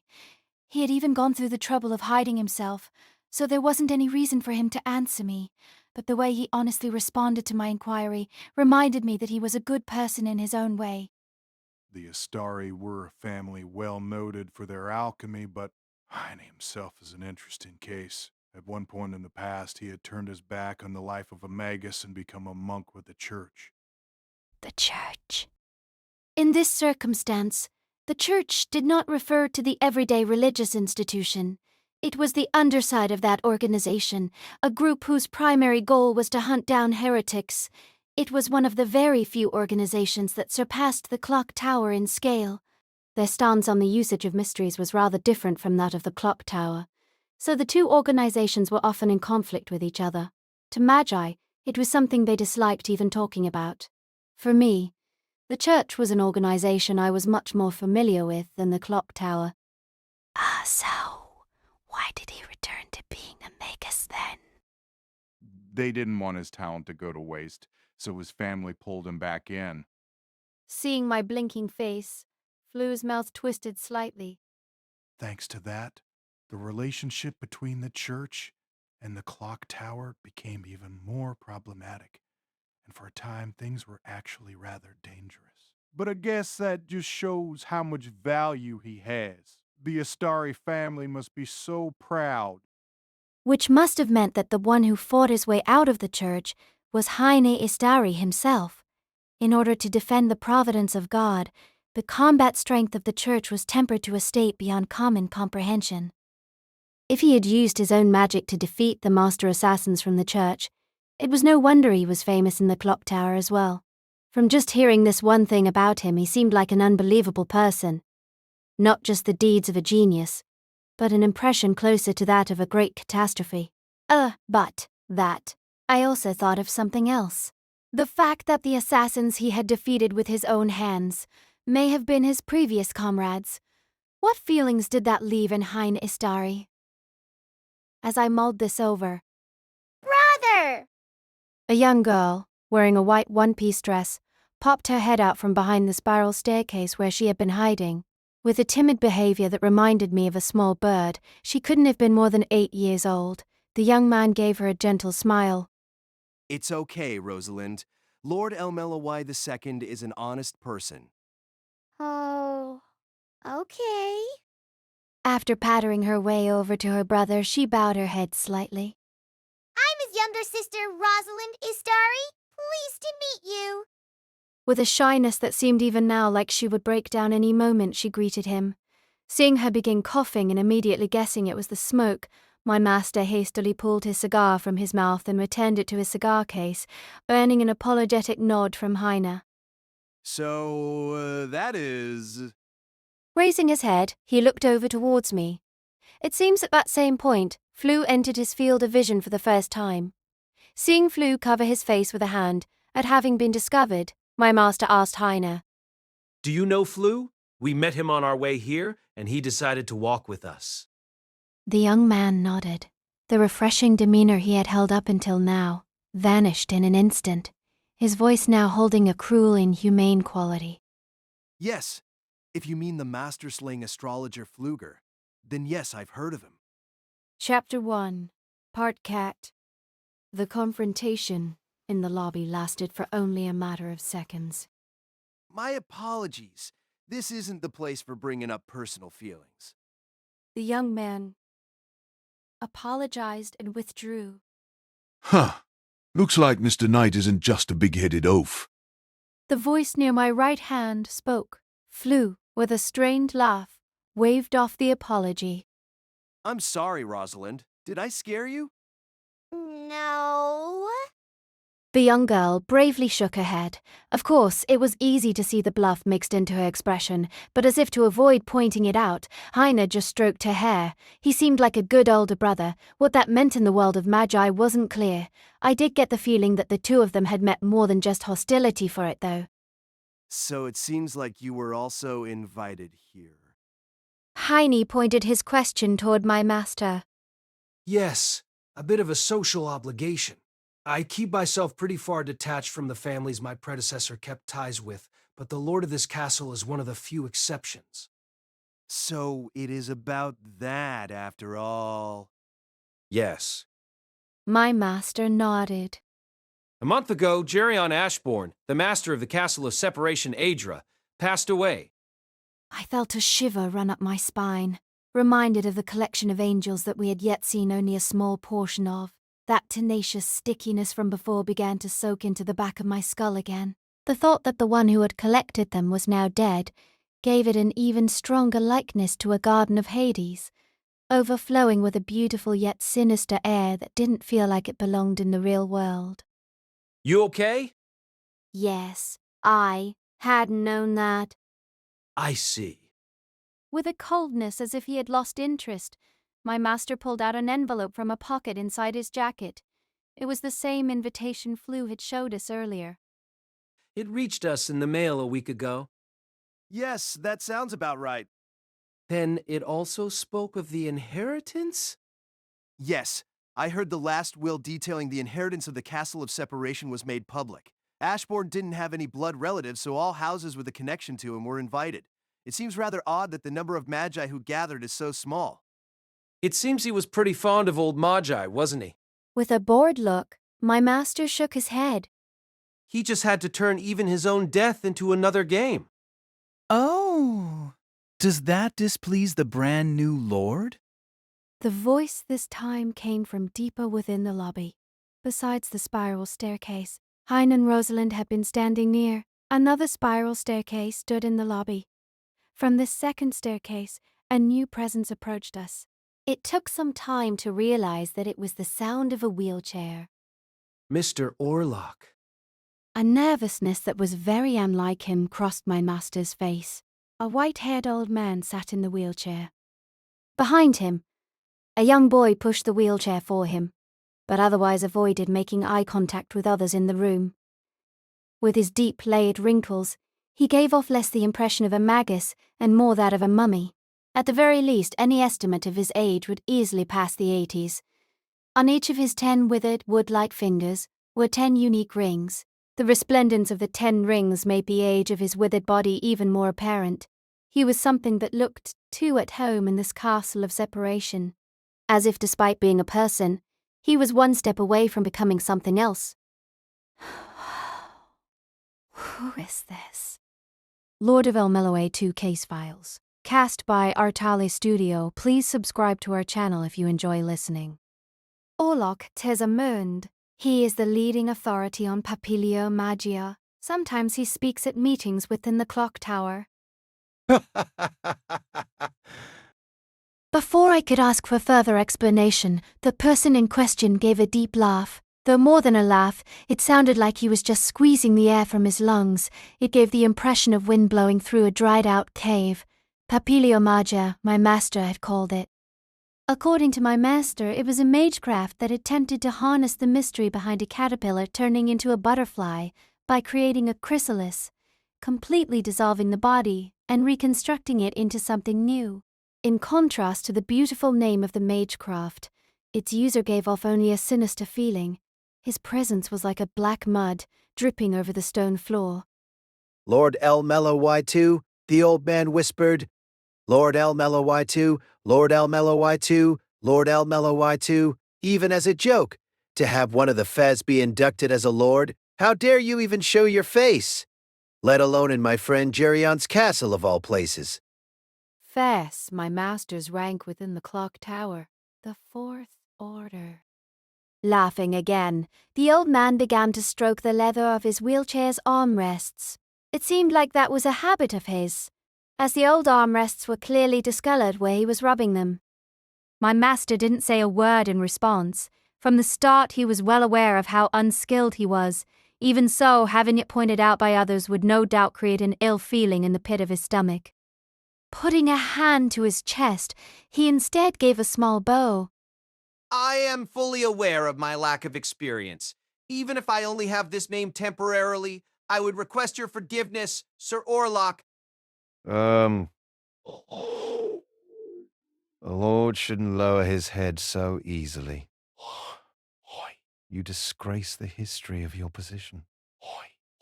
Lifting his fingers from the armrests, he pointed this out with a bored-sounding voice.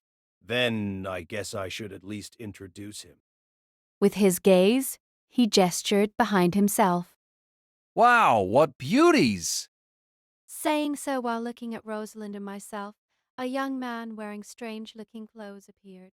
He looked to be a similar age to Heine, in his mid-20s, and he wore an eye patch over his right eye. What was strange, though, was not his eye patch. More so was the small box fastened to his head, his pure white hemp robes, and the conch hanging from his neck. Later, I was told that these were the robes of the Shugendu sect, a religion native to the Far East. Yamabushi Tokitu Jirubu Seigen, at your service. With thickly accented English, he introduced himself. Despite the fact that his clothes looked very strange for the country he was now in, he seemed to fit in this place. Maybe it was because this was a place where Magi belonged. That headdress is called a token, right? If If I remember correctly, it's similar to the Tefillin of Jewish faith. Aren't you well learned? Maybe it's more popular than the magecraft from the continent, but even in Japan, these are pretty uncommon. He said, whistling in admiration. Even so, his gaze and posture were still directed towards Rosalind and myself. So, how'd you like to grab some tea? The butler says they've got the best of teas prepared for us. Bending over and rubbing his hands together, he made this invitation, but even so, Rosalind silently clung to Heine's back, giving off even more the impression of a French doll. Even I, for more than one reason, slipped behind my master and used him as a shield. At times like this, I was a little grateful that he was so tall. My master frowned slightly. Yamabushi are priests, bodies dedicated to the gods, right? On top of that, Shugendu treats women as unclean, doesn't it? My faith and my hobbies are different, yeah? Plus, it would be one thing if I was on the big mountain, but in a foreign country, there's no need to hold myself back. So, how about we get a bit more familiar, ladies? Actually... As I shyly withdrew even further. I'm afraid we'll have to refuse. As you can see, you've upset my little sister considerably. Heine cut into the conversation. His voice overflowed with an obstinate determination, as if saying he wouldn't let anyone bring harm to his sister. Careful, bro. If you keep your guard too tight, the little lady will hate you too, you know? Sorry, but there is no way Rosalind could ever come to dislike me. Wow! That's some serious self-confidence. Hurriedly backing away, Saigon threw a hand behind his back. Suddenly, something jumped out from his hand. Following an impossible arc, it moved into Heine's blind spot and attacked him from behind. It moved without a sound and yet with a ferocity that could challenge a wild beast. Heine! Heide Rosalind screamed. Heine raised a hand. The flying bowl was that the Shugendu technique. Hihatsu how? Heine spoke while maintaining an expressionless face. Aside from the red dripping from his hand, he was also now holding a small metal disc about the size of his palm. Ha ha ha ha! You're keen. It's a technique that Taicho was pretty skilled at. Not quite as famous as En no Uzuno, though. It was a trick he'd use during his begging. I'd heard of this monk's begging as well. It was a practice that monks would do to gain offerings of money and food from other believers. In that case, that made that disc a charm belonging to Tokitu Jirubu Seigen, which would mean Hihatsuhu would be the supernatural power that allowed him to move that disc freely. Yes, you've shown me something nice. Heine nodded at the Yamabushi, who was scratching his head while he laughed. Relax. I was just playing around a bit. If we're just playing, then I definitely need to give you a response. Heine touched a finger to the precious stone in his necktie pin. He whispered while tapping the floor with the toes of one of his boots. In an instant, countless blades rose from the stone floor. It wasn't that the blades were piercing through the floor, but instead that the floor itself was turning into blades. Like a wave passing out from where Heine's foot tapped the floor, the carpet of blades reoriented themselves and began pursuing Saigon. Whoa! Saigon jumped. Saigon jumped, as if ignoring gravity itself. His body soared unnaturally a few meters into the air. My master told me this later. But apparently this was an example of a fairly well-known Shugendu technique, a magecraft passed down in En no Uzuno's teachings, known as Raven Flight or Tengu Flight. If taken to the extreme, it could be said to be one step short of true magic, an ability close to spatial teleportation. Using this, Saigon casually floated up to and landed on the chandelier. How's that? The Yamabushi crossed his arms with a triumphant air, but Heine just pointed a finger at his chest. There it is. I don't have any belief in your god, but you showed me something nice, so it's the least I can do. Huh? Hurriedly lowering his gaze, stone blades fluttered around Saigon's folded arms. The stone blades broke into fragments. No, they were flower petals. The countless stone blades become 100 times as many stone flower petals, now decorating the lobby. The spectacle, which would have left anyone dazzled, lasted for only a few seconds. In the next instant, placed on top of Saigon's folded arms, was the disc he had thrown earlier.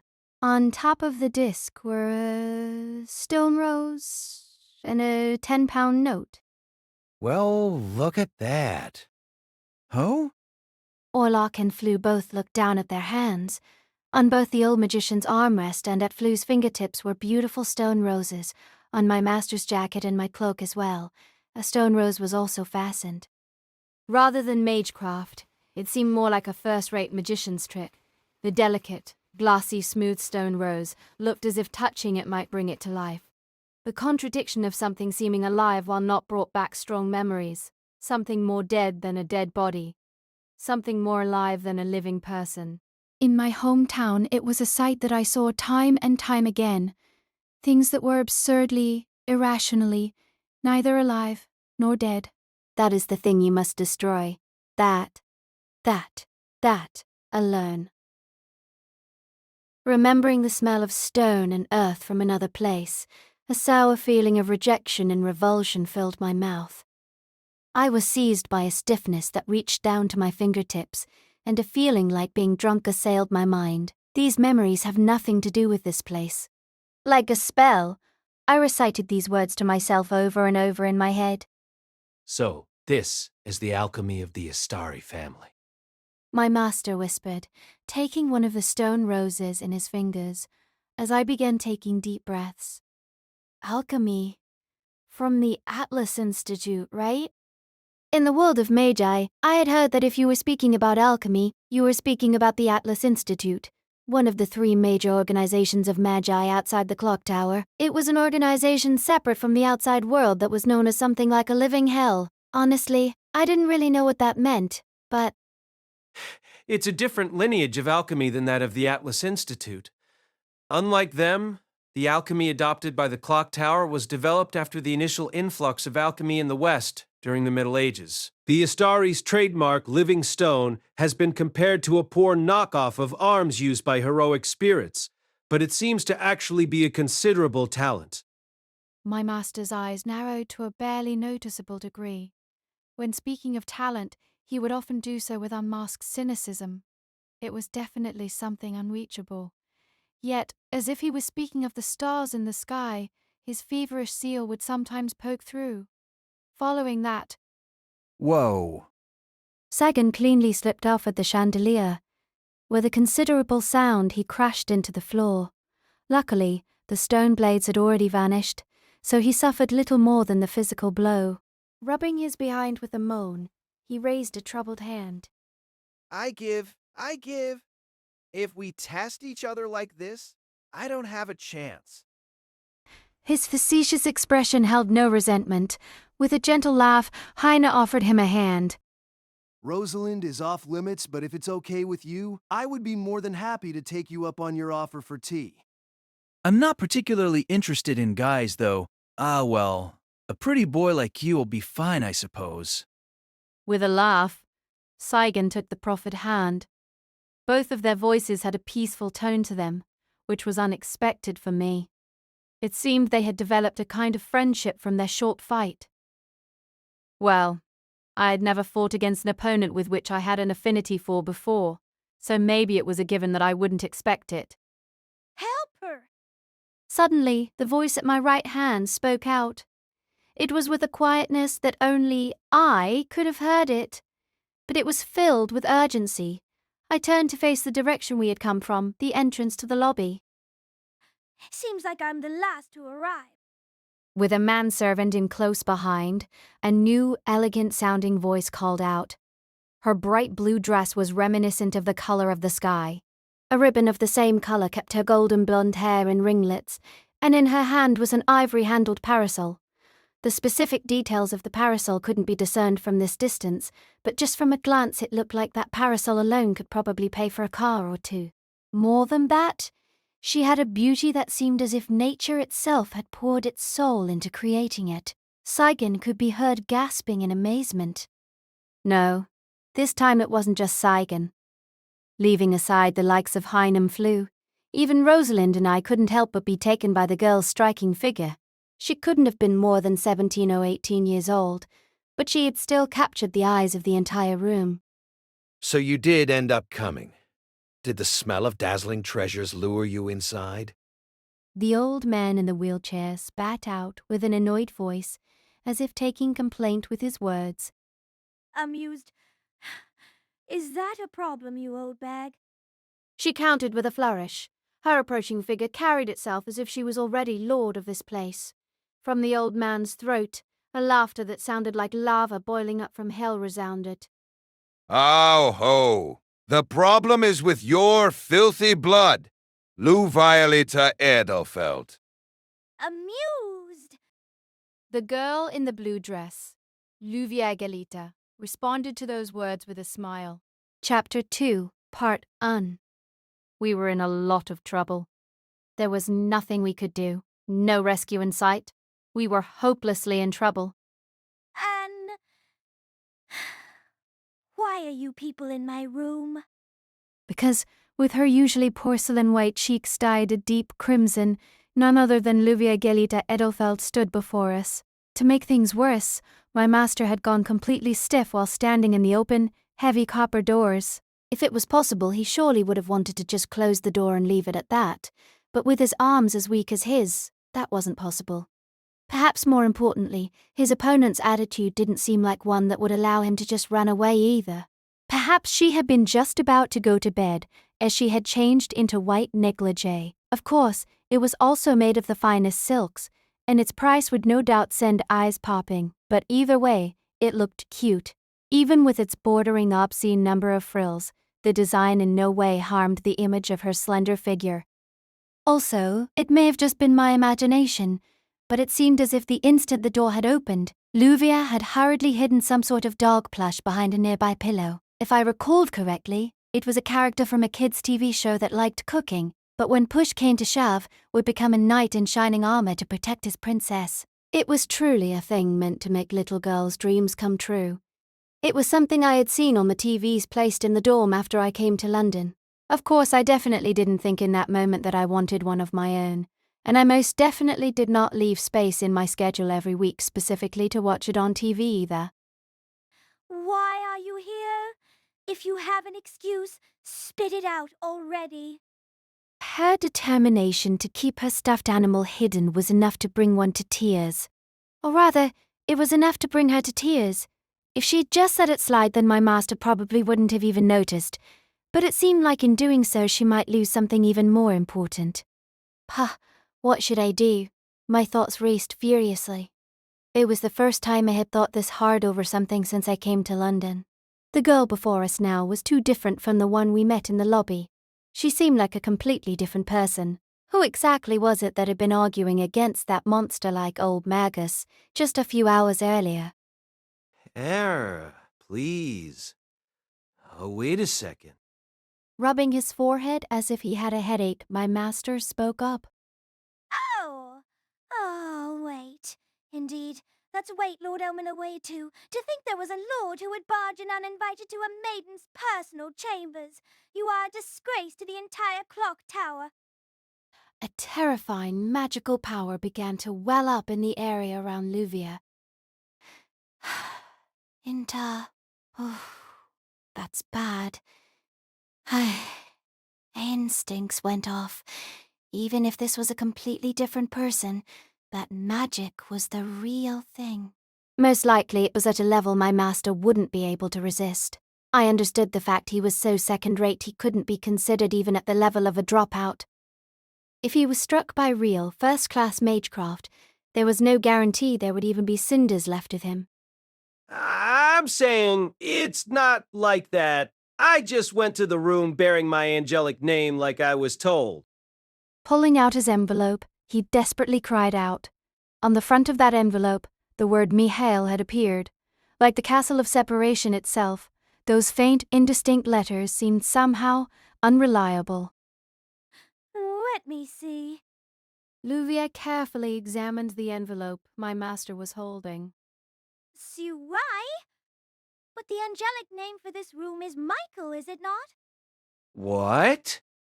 My master once again inspected the plate near the door. As Luvia had mentioned, the word Michael was inscribed on it. The C was certainly there. By the way, the one who had pointed out this particular room was myself. That certainly seems to be the case. Sorry. It looks like I made a mistake. I'm sorry, Master. It looks like your life ends here. If at all possible, please don't hold it against me. Threatening? Of course, that means you're prepared for the consequences. Correct. The pressure around her arm continued to grow. Even the air around it began to spiral around it at ever-increasing speeds. As that pressure was on the verge of being released, my master shouted. Wait, this is a Chemin Ferret. Hesitating for an instant, Luvia nodded. Thoughtful. I see. I couldn't tell from just looking at my angelic name, but it was something like this after all. So the magecraft behind the Castle of Separation uses Kabbalah as its foundation. Shemham Foray. Seems they had come to some sort of understanding, but I had absolutely no idea what they were talking about. Kabbalah, of course, was one of the more famous lineages of magecraft. Founded upon Judaism, it didn't necessarily denote the use of mysteries as in magecraft, but when Magi spoke of it, they mostly spoke of the portion of it relating to magecraft. I had also heard that the Orders of the Clock Tower were fundamentally based on it.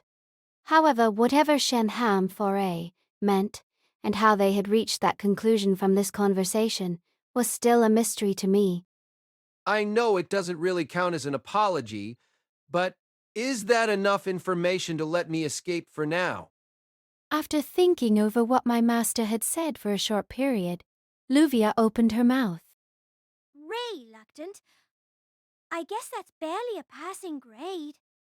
Barely passing is passing enough for me, though I thought at this age I was done being graded.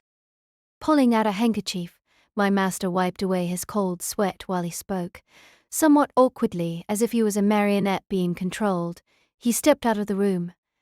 After taking a single step, Luvia extended a single finger. Incantation. Awaken. Call. I saw a light. No, I only thought I saw it. In the next instant, immediately beside the sleeve of my master's jacket, a deep black hole opened up in the air. The effect of the accumulated curses had an effect similar to a heat ray. You understand, right? If an outrage like this happens again, assume that same curse will be roasting your heart. Luvia said with a sweet smile. Without a word, she slammed the door shut. It seemed somehow that as far as brute strength, even this girl was one up on my master. I was conflicted as to whether that meant I should praise her or admonish my master. Anyways, as the two of us were now alone in the hallway, my master spun to face me. What's wrong, Gray? I just have a lot on my mind at the moment. Friction between Magi is an everyday occurrence. You can't afford to get hung up on it every time it happens. I felt like what just transpired had a bit of a different nuance than a spat between Magi, but I decided not to bring it up. I didn't think he really understood what had happened either. Anyways, add that to your notes. On the rough map of the castle, we can add Edelfelt's angelic name. Right. Luckily for me, even if I wasn't all that smart, I wasn't so bad at getting a grasp of the terrain. Using the notebook my master had given me, I recorded the information as instructed. When I started to fumble around for the correct spelling of Shemham Foray, It's Shemam Foray. my master said as he pointed a finger at the space I was writing. After doing so, his eyes narrowed slightly. Let's take this chance to organize the information that we have. Whatever he was thinking, that was what he said. Speaking up once again, he began to recount the events that had happened a few hours earlier in the lobby. Time is wound backwards. Oh, ho! The problem is with your filthy blood, Luviadlita Edelfelt. You honor me. Orlok and Luvia shared a smile. In this case, those smiles resembled the tossing of a glove symbolizing a knight's duel. Without the slightest blemish or imperfection, it was done specifically to definitively hurt only their opponent's pride. To be honest, my head felt a lot like a punctured tire. As I mentioned before, in the last 2 months, the number of people I had spoken to could be counted on my fingers. Suddenly being thrust into a situation where everyone was so strongly individual, it was kind of expected that it made my brain want to scream. Flu. Heine Istari. Orlok says Armand. Saigon Turkito Jerubu. All of them were magi with a character that would be hard to forget, but the girl who had just appeared seemed somehow even more striking. Luvia Gilita Edelfelt. It seems another extraordinary person has shown up. Do you know her? She's from a large family of gem magic users who have taken up residence in Finland. I heard the previous master had retired early and his daughter was showing up here and there. I see this is what they were talking about. Oh, ho. Even our unexperienced lord knows her. The old Magus in the wheelchair gave a happy laugh at having heard my master's words. Of course. Known as the most elegant hyenas on Earth, they came into power in the Renaissance era and earned that nickname for their shamelessly intervening in conflicts unrelated to them around the world, picking and choosing the most prized examples of magecraft from the ruins for themselves. That being said, the girl in question only glanced sparingly at the magi that were attempting to gauge her, nodding to the number of servants that followed her. She stepped deeper into the lobby of the Castle of Separation on her own. Kays Armand, you old bag. Just the sound of her voice would surely drive an artist somewhere to trembling. Not just her looks. She was full of qualities a normal person would be hard-pressed to come across. Politan aura, or the Holy Spirit. Those were the words countless critics had ascribed to art, attempting to name that quality that words can't describe. And she was only 17 or 18 years old. She was still the same age as a high school student, so why did she possess such a quality? I appreciate your assessment. If I may say so in respect to the Edelfelt lineage, we are a family who won't be stopped by anyone or anything in the pursuit of the taste of good fruit. If I may be so bold, I would say that the word hunter has a more pleasant ring than hyena. Or even better, the French word le chasseur sounds nice too. Her words, the epitome of arrogance, didn't infringe on her gentle air at all. Rather, she spoke with a dignity and gravity that compelled one to simply nod in agreement. Even I, who had no knowledge of either the Edelfelts or the great Magi families in general, could feel my skin tingling from just listening. Like, even if a common person couldn't even guess the true value, they could still feel the symbolic authority of a precious jewel. But if you've come all the way out here, is there some deficiency in your magic crest?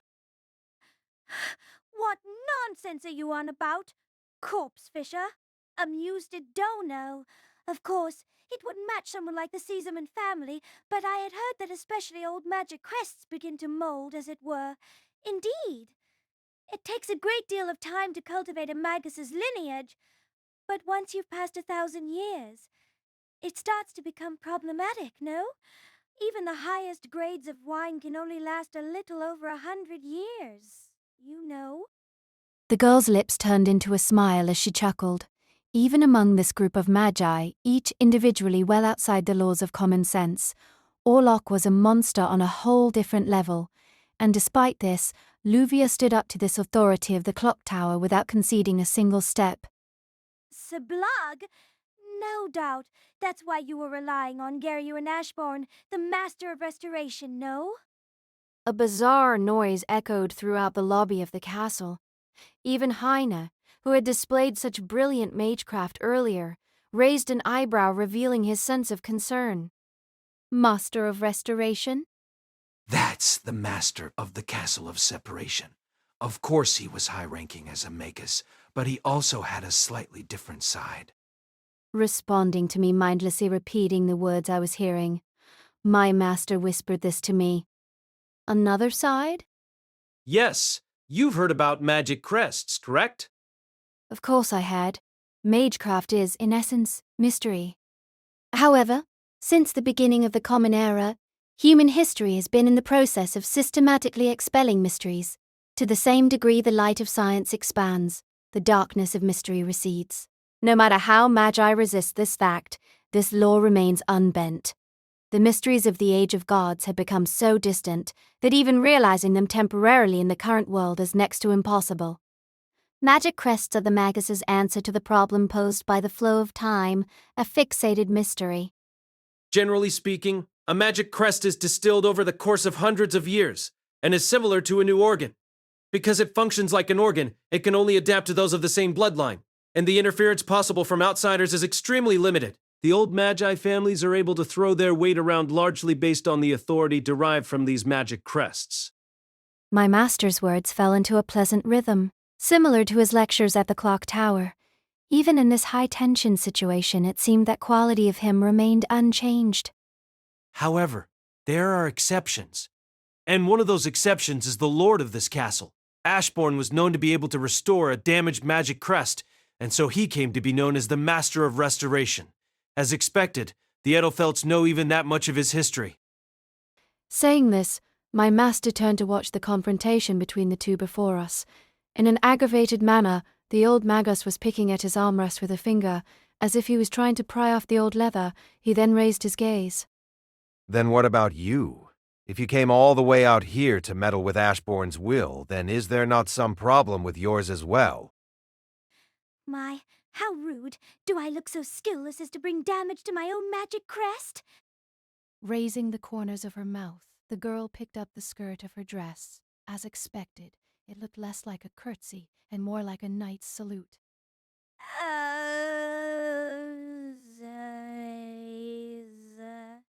P. However, to let such a valuable skill be not suggested my collection. She spoke from the height of arrogance. She never said that the skill was necessary for her, just that it was precious, so it was perfectly normal for her to put it in her warehouse. With the innocence of a small child, she made such an absurd statement. It was no wonder her family had been given the name of the most elegant hyenas on earth. If things continued like this, it seemed likely the two would break out into a full-on duel. At the very least, Luvia seemed to have that intention, and the old Magus was giving no indication he would turn her down. Of course, even I knew such altercations between Magi were anything but rare. But the number of people who were invited, or rather, the number of people who were going to arrive did not end with Luvia. Oh? The first one to turn and look was Flu. Through the lobby, up on the second floor, pale fingers resting on the handrails made of English oak, a woman looked down on the rest of us. She was wearing glasses. Her hair, much longer than Luvia's, was black as midnight and stretched down to her ankles. Decorating the woman's figure was a strange-looking, long-sleeved, vibrantly flower-patterned garment. It's really uplifting. Some sort of traditional clothing. Using sleeves, was it? My master muttered, putting a hand on his chin. It was a word that sounded as if it came from the Orient. As I learned later, apparently it was something that came from the same Japan that Sagan Tokitu Jirubi came from. It seems my fate is completely tied up with that country, my master complained later. I apologize for making you all wait. The woman spoke as she pushed her glasses back into place. The butler who had been tending the front entrance of the keep now also stood by the woman's side. I am the designated executor of Geryon Ashbourne's will from the Faculty of Law of the Clock Tower. My name is Hishiri Adashino. Once again, the Magi in the lobby snapped to attention. The words, Faculty of Law, had that much meaning to them. I could even feel my master's presence become colored by an uncharacteristic nervousness. Looking down at them, Hishiri pulled out a single letter. It looked very similar to the invitations given to my master and the others, but beside the seal of the Ashbourne family, the seal of the Clock Tower's Faculty of Law was also present. Well then, let us make public the will of Mr. Geryon Ashbourne. Within the Clock Tower, there are 12 faculties. 12 abysses overseen by 12 lords. The majority of Magi began their study of magic within the Faculty of General Fundamentals, a faculty which dealt with the common ground between lineages of magecraft and basic study of the Earth's pulse and mana. From there, they would continue into the study of individual fundamentals, spiritual evocation, mineralogy, zoology, anthropology, botany, astrology, creation, curses, archaeology, or modern magecraft theory. The forms and tendencies of these different faculties all varied wildly, but fundamentally they all still pursued the study of mysteries. According to my master, Magi were living things that existed to seek after the spiral of origin, so this structure was a natural result. But within the clock tower, there was one faculty that didn't have any direct relation to the study of mysteries. They were a group who used the clock tower's magecraft and authority to intervene in common society, or for the internal regulation of the clock tower itself. They were truly an indispensable group. The faculty of law. They weren't those who studied law and politics. They were a faculty of governance, ignoring the calling of all Magi to pursue the spiral of origin. They were a heretical faction that sought only to develop the stability of the clock tower itself. My master liked to say they were like the shadow within the sun, or the sun within the shadow, as necessitated by the concept of the yin-yang. I had never seen a magus from the Faculty of Law, but now there was one staring down at us from the second floor of the lobby. Anyhow, if the Faculty of Law is involved, that makes any division made here absolute. After all, that was exactly the purpose of the Faculty of Law. If Geryon Ashbourne, who had passed away a month ago, had named them to execute his will, that made his will absolute. To say nothing of the woman herself, just to look at her made all your blood try to rush backwards.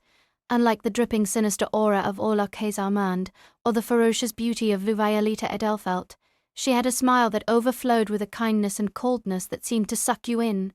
She gave off an illusion like she was gently stroking your spine from the inside.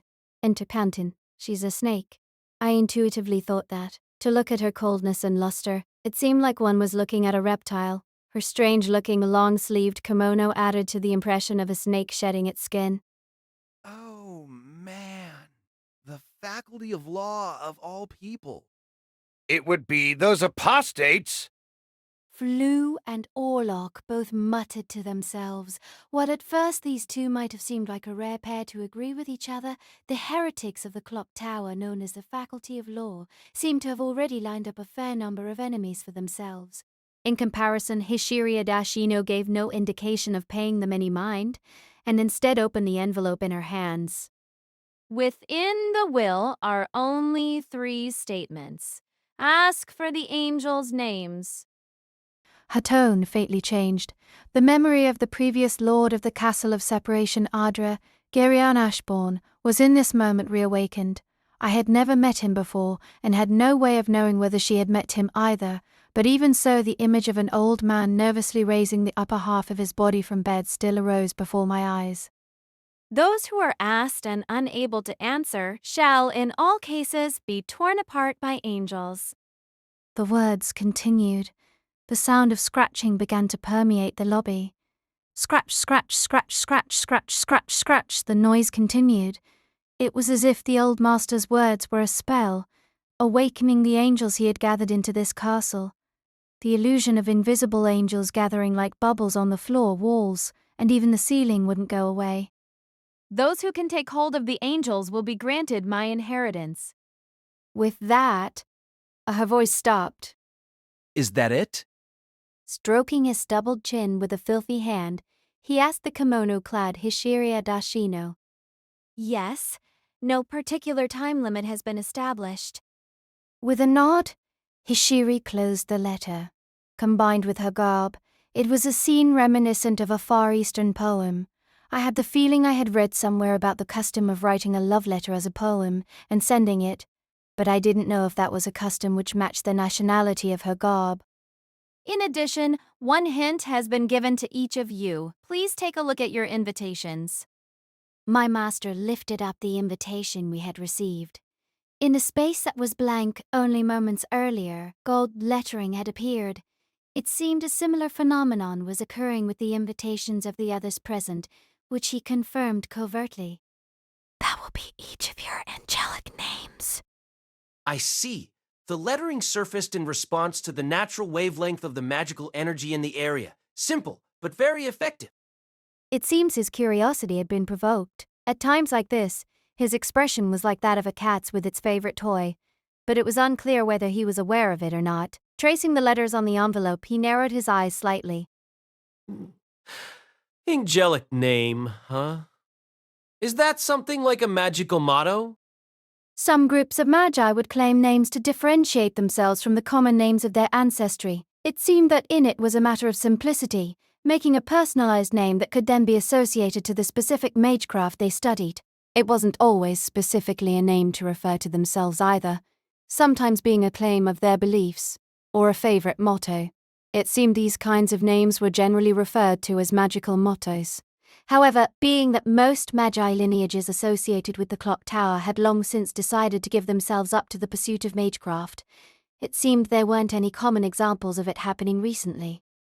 There has been a room prepared for each of you, which matches with your angelic name. A plate bearing the name has been affixed to each room, so please confirm the correct room yourselves. Also, it seems that the Ashbourne family's personal servants shall be preparing meals and so forth for you for the duration of your stay. The butler from before gave a bow. It seemed some of Mr. Gerion's servants had stayed behind after his death. I didn't know whether they simply had that kind of loyalty, or they still had contractual obligations to uphold. But the thought of them remaining here after their master's death sent chills down my spine. Until the successor has been decided, I also plan on staying within the castle. I look forward to working with you. And so, time returns to the present. Within our room, the faint light of a candle lit the room that, as expected, was filled exhaustively with angels, from the paintings on the walls to the engravings on the closets, to the dolls on the shelves and the glass covers on the lamps. Angels were everywhere. It seems that the late Geryon Ashbourne's obsession with angels was quite thorough. I was sitting on the bed. After walking around the castle for a few hours, and the incident with Luvia earlier, we finally managed to find the correct room engraved with the angelic name Hill, and were able to catch our breath. The one who takes hold of my angels will become my successor, huh? My master muttered while sitting on the sofa. Taking off his coat and jacket, he began to massage his exhausted legs. While doing so, he pulled a cigar from his cigar case and put it in his mouth. The smell of the smoke quickly permeated the room, saturating the valuable-looking furniture. It was probably something I should have gotten upset about, but I decided not to mention anything. Because by smelling that scent, I felt like I was back in my master's apartment like always. Being careful to hide my inner thoughts, I took a deep breath and slapped my cheeks. At the sound, my master turned to look at me, so I spoke. Master, do you understand the meaning of those words? Well, it doesn't seem to me that there are too many candidates. After all, this place is literally overflowing with angels. He was 100% correct. The lobby, this room, the hallways and staircases. Angels were lined up everywhere to the point it was claustrophobic. If you wanted to count them seriously, just the amount we saw would easily exceed 100. If you wanted to consider how many were in the entire castle, I wouldn't even be able to imagine it. Even if that isn't the case, as a general theme, the history and types of angels in this castle is too wide. If you collect this many symbols in one place, the focus will begin to blur. For example, how do we tell where the angels related to Magecraft end and those that are here just out of his collecting hobby begin? Hee. Once you have to leave behind your stockpile of book smarts, your incompetence really starts to show through, doesn't it? From around my right hand, a voice called out. This time, however, my master wasn't going to let it slide. Gray, could you please bring out Ad for me? Certainly. At that, the third voice suddenly began to panic. Wait, Gray, you're not planning on selling me out, are you? Ignoring the complaints, I flicked my hand, unfastening a hook within my cloak, causing a long, thin cage to fall to the ground. Inside that cage was a shape made up of numerous small cuboids. It looked similar to the Rubik's Cubes I had seen since coming to London, but on top of being much more finely detailed and much more complex, it also had an engraving of eyes and a mouth on the front surface. Those eyes rolled as if they were looking at me. You. Even if it's just temporary, I've been your friend for 10 years now. You don't have any other friends, so you should protect me a bit, or at least hesitate. I deserve at least that much sympathy, don't I? Wait, it's not too late. Please reconsider. Put me away. Hide me. The mouth spouted off busily. This was the true nature of the third voice that was always interrupting us. Ad, a kind of mystic code I received when I was still in my home village. I hadn't seen that many mystic codes, but it still seemed to me that one that talked was pretty outside the norm. Rather than being alive, it was more like the 3D animation I learned about after coming to London. For me, he had been there since the day I was born. It hurt to admit it, but he really was my first friend, so I didn't realize the strangeness of it at all. However, when my master first saw him, he was incredibly surprised, to the point seemed likely to try and take him apart. Now, it was like this. Grabbing the front face of the cage, he put all his strength into shaking it up and down like a cocktail shaker.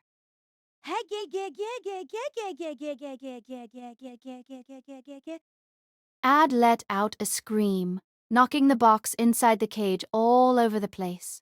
When he finally decided he had punished him enough, my master tossed the cage back to me. Good. Anyways, the two of us should work together to investigate the castle and plug the holes in our understanding. Me too? If you don't come, who'll be my bodyguard? And just to be clear, if we get into a fight between us and the other Magi, the only one that'll die will be me.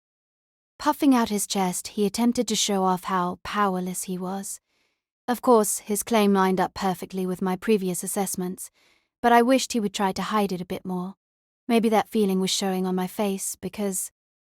I'll leave the pretentious, false shows of force to my younger self. Thank you.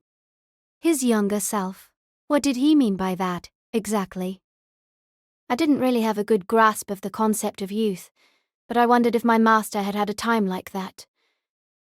Looking at my master as he was now, puffing out cigar smoke, I couldn't imagine anything except him being born the way he was now. It was even a little vexing. Maybe it was because of that, but I suddenly felt a desire to ask him about something. Why do you want the inheritance of the Castle of Separation, Master? I heard you had quite a debt to the El-Melloi family, so is it just to repay that?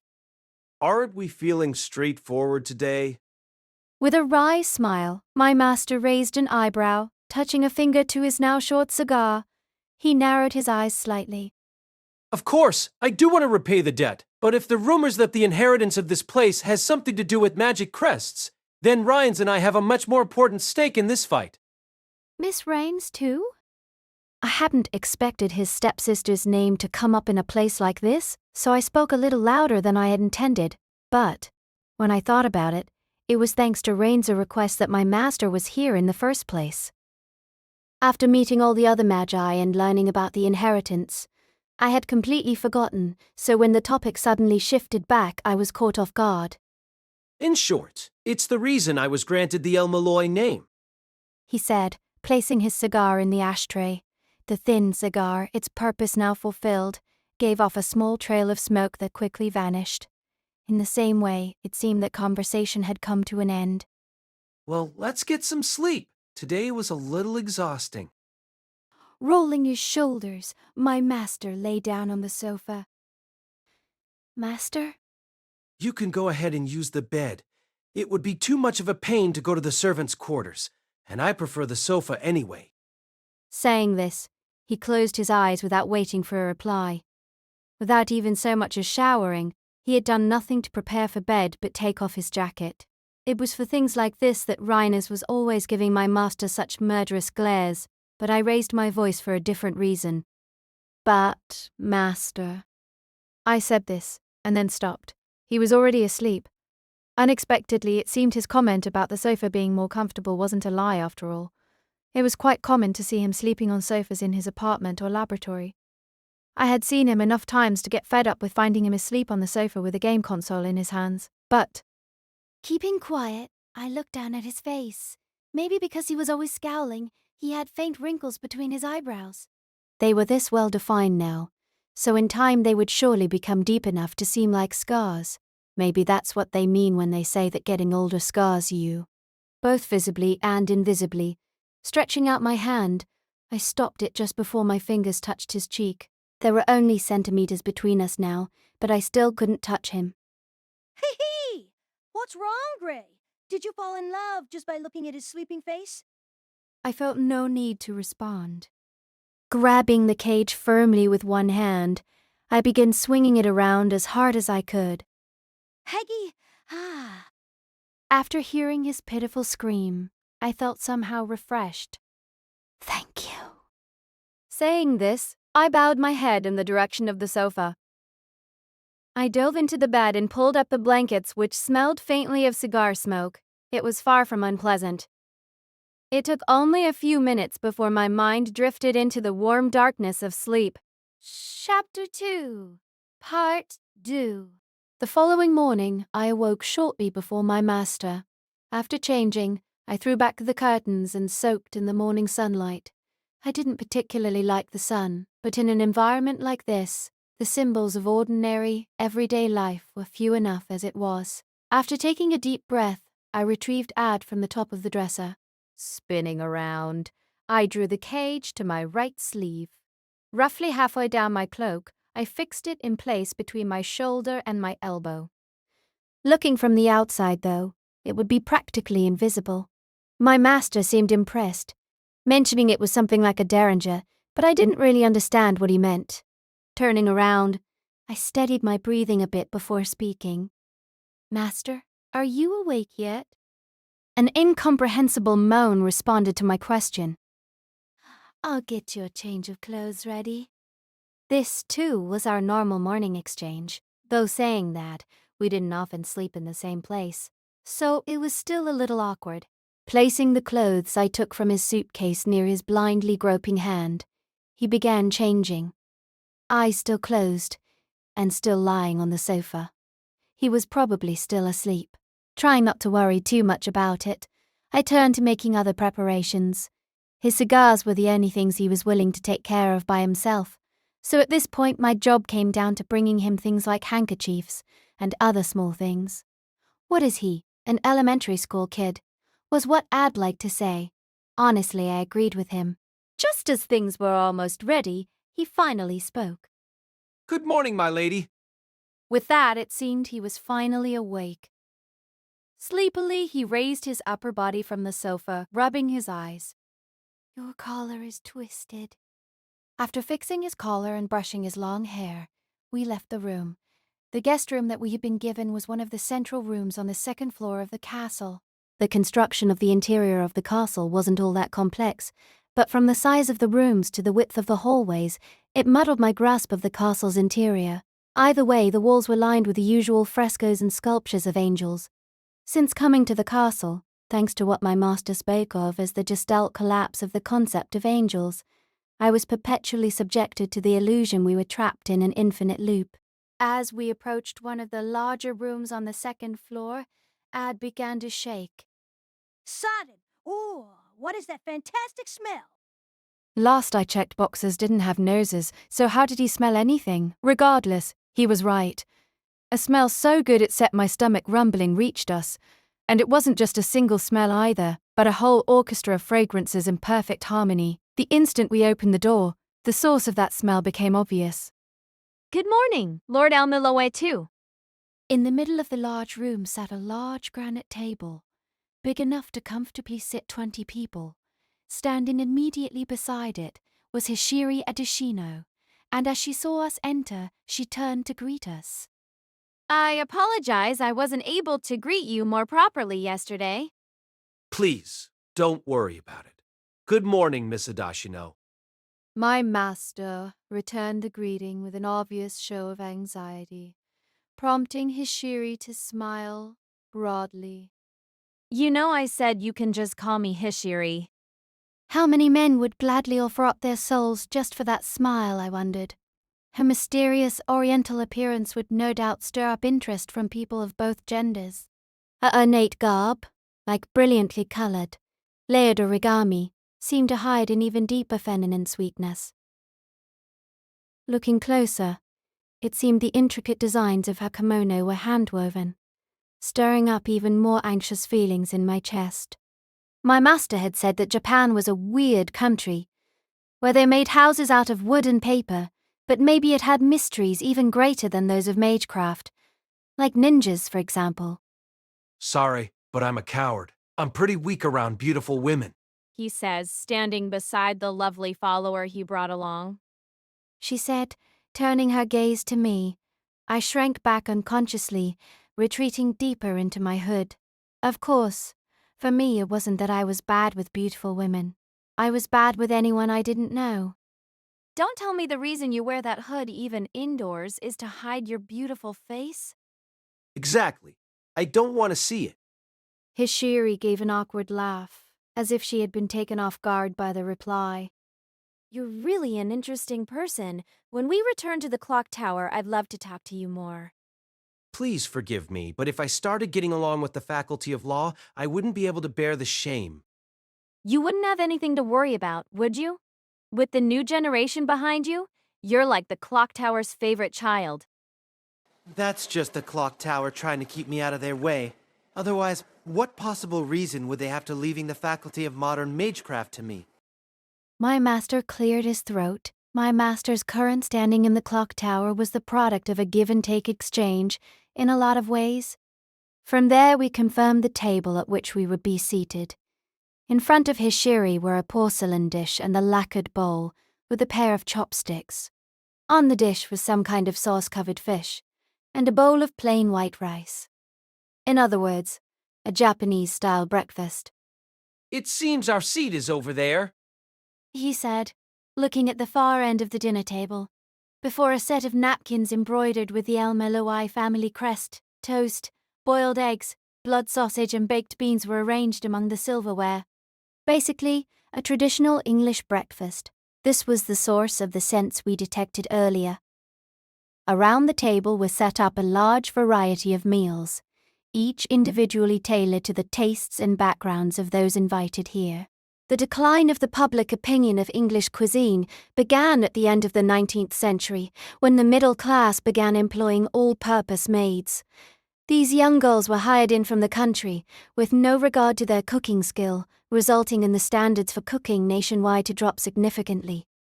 It seemed the servants of the Ashbourne family were completely untouched by the trend, however. It seems they've done their research on us. My master grumbled as he walked to his place at the table. Of course, there was no way they could know the tastes and backgrounds of their guests without doing so. It made me wonder how much Gerryuan Ashbourne had known of us before he died. What had he been thinking when he sent those invitations, gave us those angelic names? As I was mulling over those thoughts, Well, doesn't this look magnificent? And they even have a vegetarian option. Even fried Namako tofu? I knew you could get warabi around here, but udo and bamboo shoots too. one after another, the other guests arrived at the dining room. Yo, Haina, let's have a drink. Pulling out a bottle of his own personal Japanese sake was none other than Saigen Tokito Jirabu. Despite the eccentric combination of the eye patch and the Far Eastern priestly robes, from only the second meeting it no longer seemed out of place. Speaking of which, it seemed that Hein and Rosalind were getting along well with him, if he was coming to breakfast with them. I appreciate the offer, but drinking from so early in the morning? Man, I like you. Come on, have at least one. Well, I did promise. With a faintly bitter smile, Heine took the glass. In one swift motion, he downed the entire glass in one gulp, setting the one-eyed Yamabushi's face sparkling. Wow, that mouth is really something. Now, for the little sister, I guess alcohol is a no-go, huh? Excuse me, could you please get this girl some tea? He called to one of the nearby servants. The girl took the cup of tea with a small nod in thanks. Seeing her scrunch her eyebrows after sipping the tea, Heine gave a gentle laugh. Maybe you're a bit young for black tea yet. No, I can drink it! She protested, gripping the teacup tightly. All right, but why don't you at least add some milk? It's more ladylike to drink tea that way after all. Really? Rosalind tilted her head to the side, giving off the impression of a small, white bird. For some reason, while doing that, she turned toward us. Lord El-Melloi II! Is that true? Taking off guard by the sudden question, my master struck his chest. After narrowly avoiding choking, he cleared his throat, corrected his posture, and then nodded. Very true, my lady. It's just like your brother said. Milk tea is the drink of ladies and gentlemen, so you can add as much as you like. Okay. Thank you. With a bright smile, she took the cup now with added milk. This time, she gave an honest expression of enjoying the drink. Seeing that, I casually remarked, "You really like children, don't you, Master?" No comment. He said, avoiding my gaze. Just a little, I could see his ears turning red. Without drawing attention to his embarrassment, I turned toward the entrance. Oh, if it isn't sake, and some pretty high-grade stuff too. With nose wriggling, Flu entered the room. Back off! This is my treasure. I brought all the way from Japan. Don't be like that. Here, I'll tell your fortune, so give me some. As he removed the belt from around his waist, an air of surprise passed over the entire table. In that belt were lined up a dozen or so knives. The wooden grips were well worn from constant use, but the blades were polished to a frightening degree of brightness. I suppose his specialty is astrology. My master whispered, pointing out the astrological signs worked into the knives. Even I, who had barely studied anything at all, could recognize the 12 signs of the zodiac engraved on them. Exactly. Normally I charge a large sum of money over several months, but this time I'll give a special discount just for you. Try not to cry when you thank me. Flu handled the knives like cards. Rather than a juggler, he gave off the impression of a fortune teller spinning the wheel of fortune. Now, valued customer, please give us your name and birthday. Well, as a magus, there's no way you'd tell me that, huh? Well then, let's leave everything up to the stars and the blades. 4 of the knives sprang up. The knives span unnaturally in the air, almost as if their positions were mapping out a constellation before they fell to the table. But before they could impact with the granite of the dinner table, they struck something else. A small disc. The same discs that had attacked Heine the day before now acted to impede the action of Flu's knives. With a grimace, the one-eyed Yamabushi reluctantly held out the bottle of sake. Don't just tell people's fortunes without permission like that. If it's sake you want, then fine, take some. Thank you kindly. Accepting the bottle with a gesture of thanks, he took it back to his seat and filled his glass. The milky white liquid didn't feel like it fit the wine glass, but the strong, mellow smell certainly excited the appetite.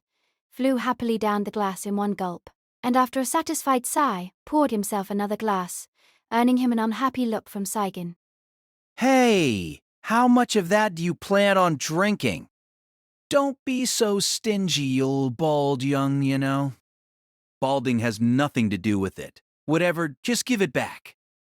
Seeing the silly conflict breaking out between the two of them. How uncivilized.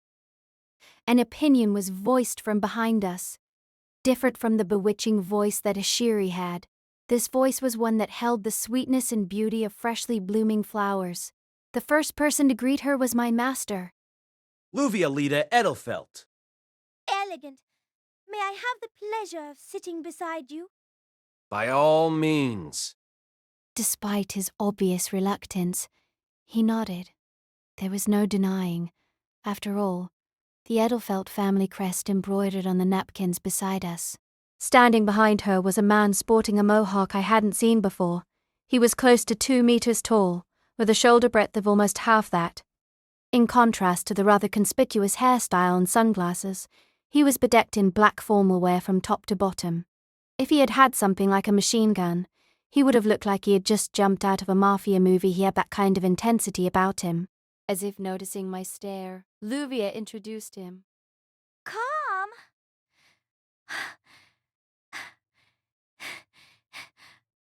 Unfortunately, I had to send the others home, so he is the only one attending me at present. Clown? That doesn't sound like a very fitting name.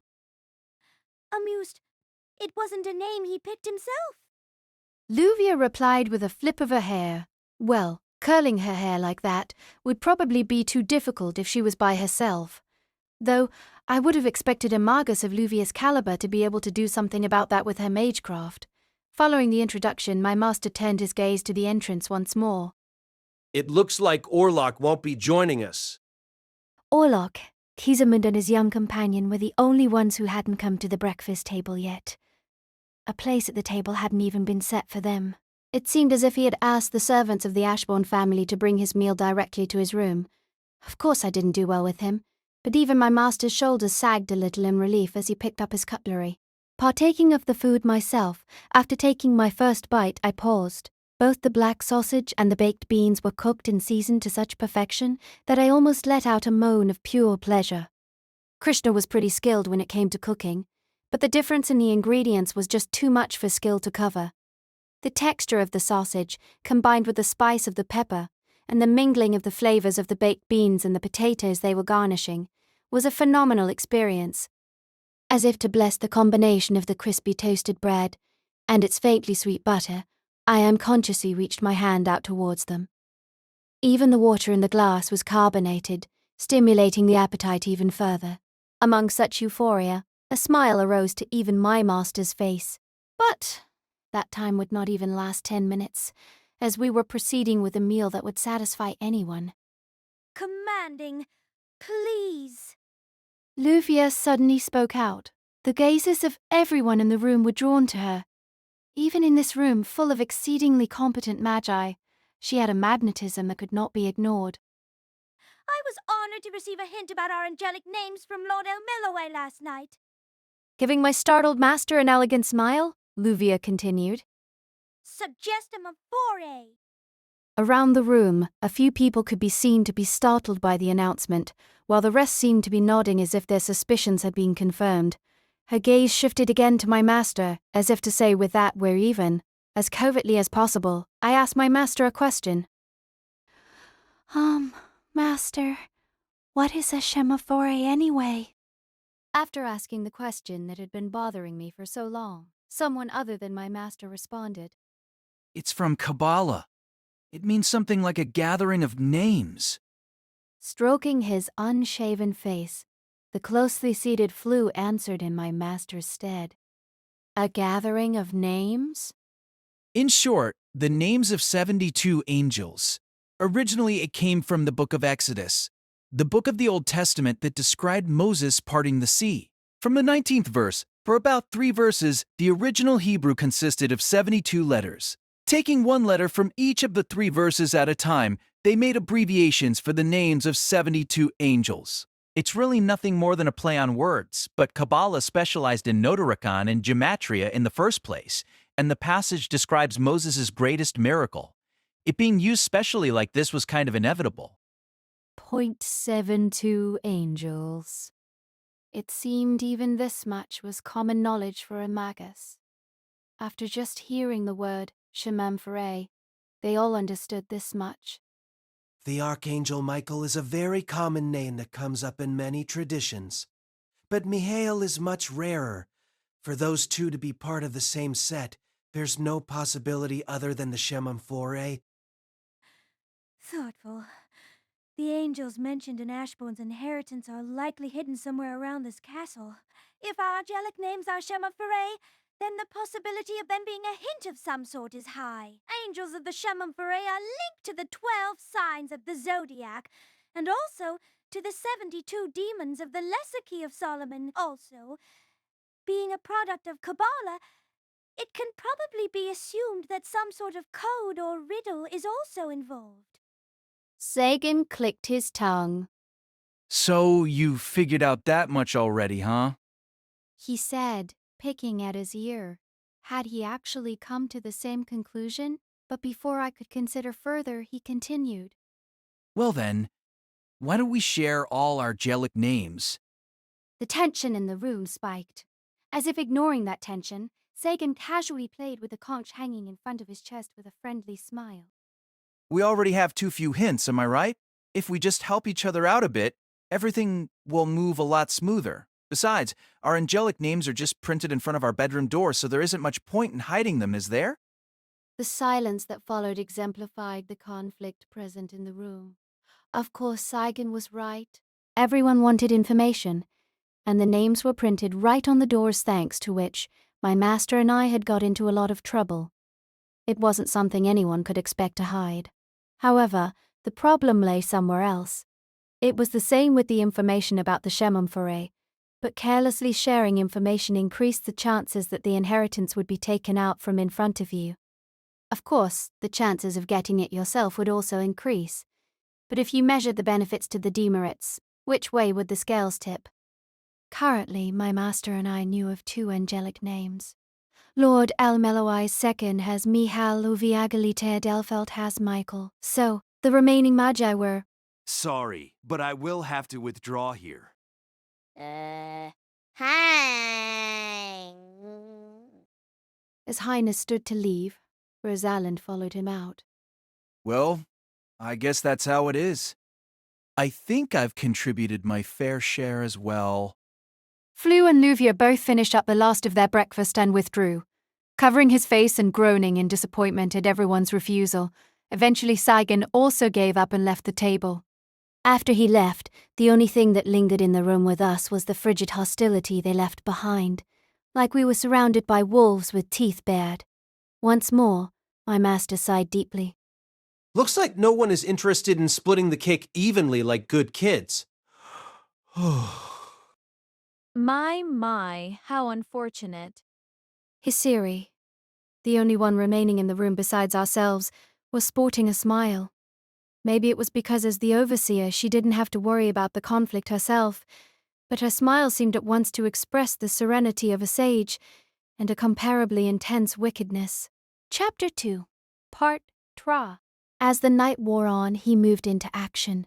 After the events of that morning, like most of the Magi, he had his dinner brought to his room. At the same time, he laid a protective boundary field across the 4 corners of his room, keeping vigilant against possible intruders. After confirming that the field was functional, he turned to leave. A girl called out in a sleepy voice from the bed, rubbing her eyes. Ah, Rosalind. I'm sorry, did I wake you up? Yeah. Approaching the faintly nodding girl, Heine gently stroked her hair with a gentleness that would make one question whether he was touching her at all. Seeing her close her eyes in satisfaction, he gave the girl a soft smile. Mustering up his resolve once again, he pulled away from her.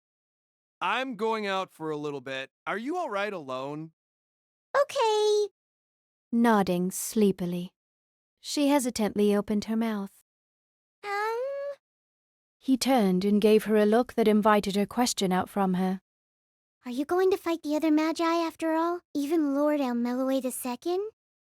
At that, he gave a faint smile. You've grown fond of him, have you? So, he's nowhere near your level. Pursing her lips, Rosalind avoided Heine's gaze. Seeing that, he couldn't help but think she really was like a little bird, with her all too fragile-looking limbs, as if they'd break in your hands, and the pure white dress that seemed like infantile wings. She seemed so transient, and that was why he loved his little sister more than anything else. Don't worry, I'm just going to clear away some of the sparks that have shown up, and Lord El-Melloi II is a very wise gentleman. He won't put himself in so risky a situation. Remaining calm and gentle to the last, Heine made his way out of the room. The stone hallway was quiet. Turning, Heine faced outside, from where an early autumn wind brought a harsh chill. More than just an issue of temperature, there was something mixed in with it that encroached on his very soul. Maybe it was the presence of magecraft. Heine let out a faint whisper as he began walking. The Castle of Separation was a 2-floor structure, its distorted structure built as if on its side.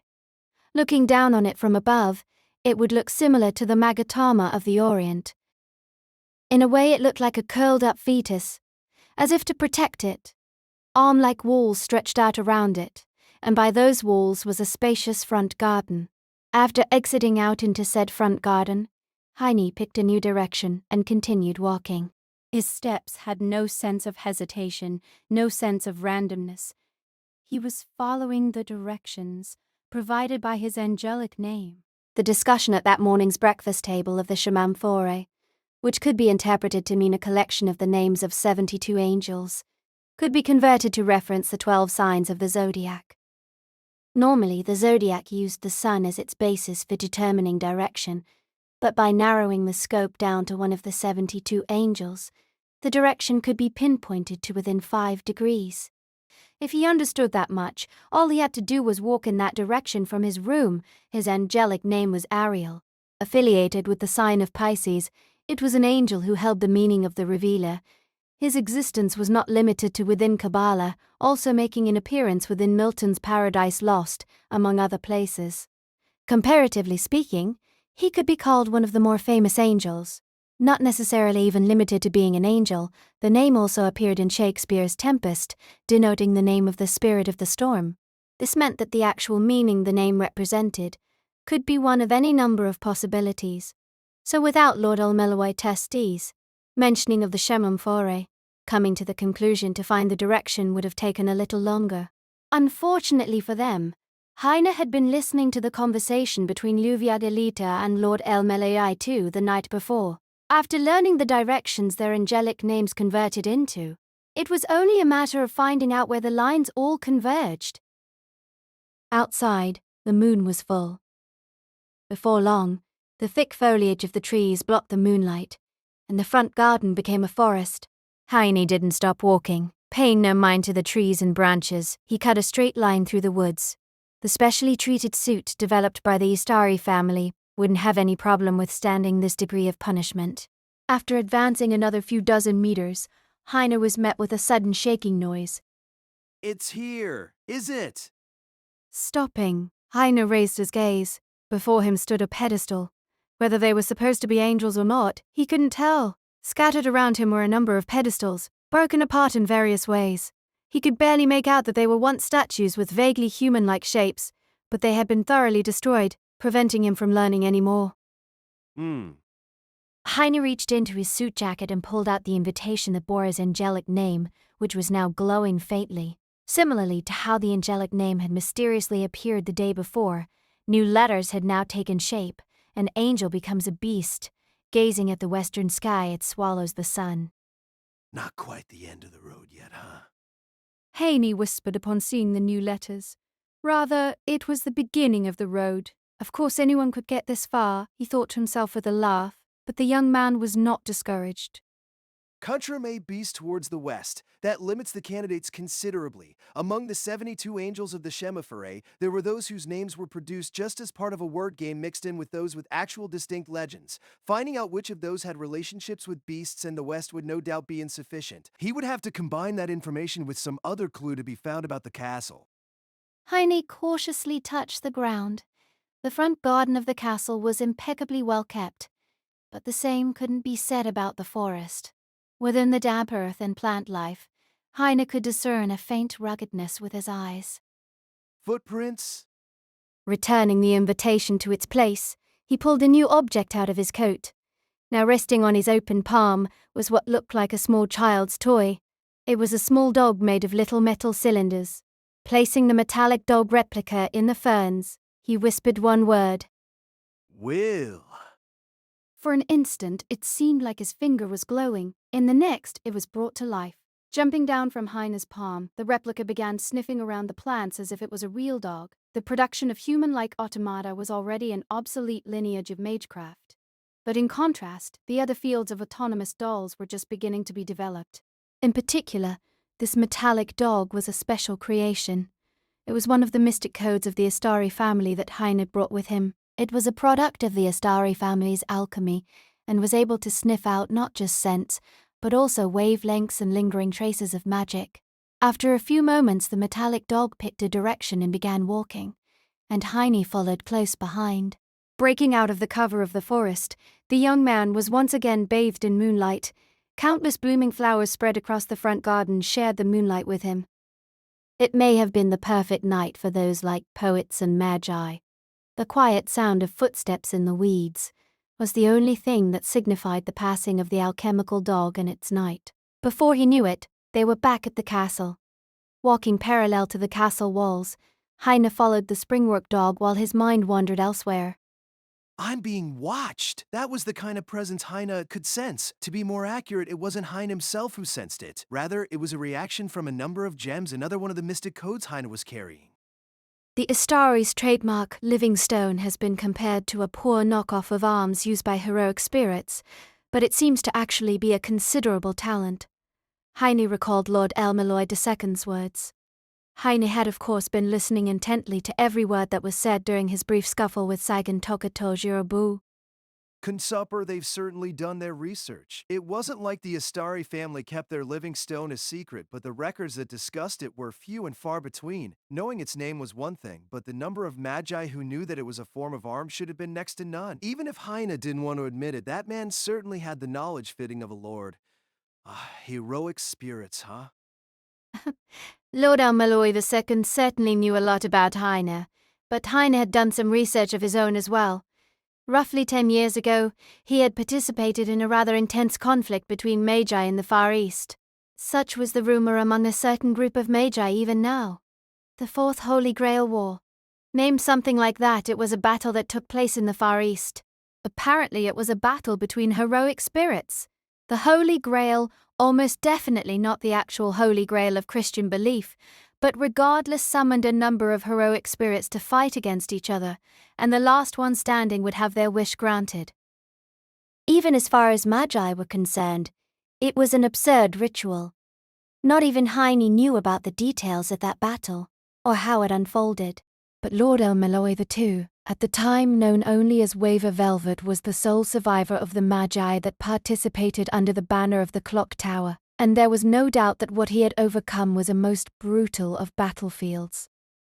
He isn't someone I can underestimate, so Heine decided. Even if when it came to Magecraft Heine was superior, Heine was sure. Title? Cast by Artali Studio. Please subscribe to our channel if you enjoy listening. That man had something else up his sleeve. In a case like this, it might even be something of value beyond that of Magecraft itself. On top of that, Lord El-Melloi II was not his only opponent. Both Sagan, who he had dealt with once already, and Flu, who he knew as the Master Killer, were opponents of fearsome proportions. Not to mention the Edelfeld princess and that recluse Caesar Moon, who couldn't be described as anything but monsters. Even so, Heine had to receive that inheritance by any means possible. Rosalind.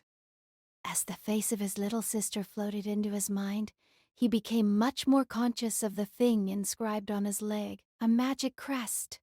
To begin with, Heine had no intentions of ever inheriting the magic crest of the Astari family. His cheerful and bright disposition just couldn't mesh with the dark side of Magecraft, so halfway through his training he left his family behind and knocked on the doors of the church.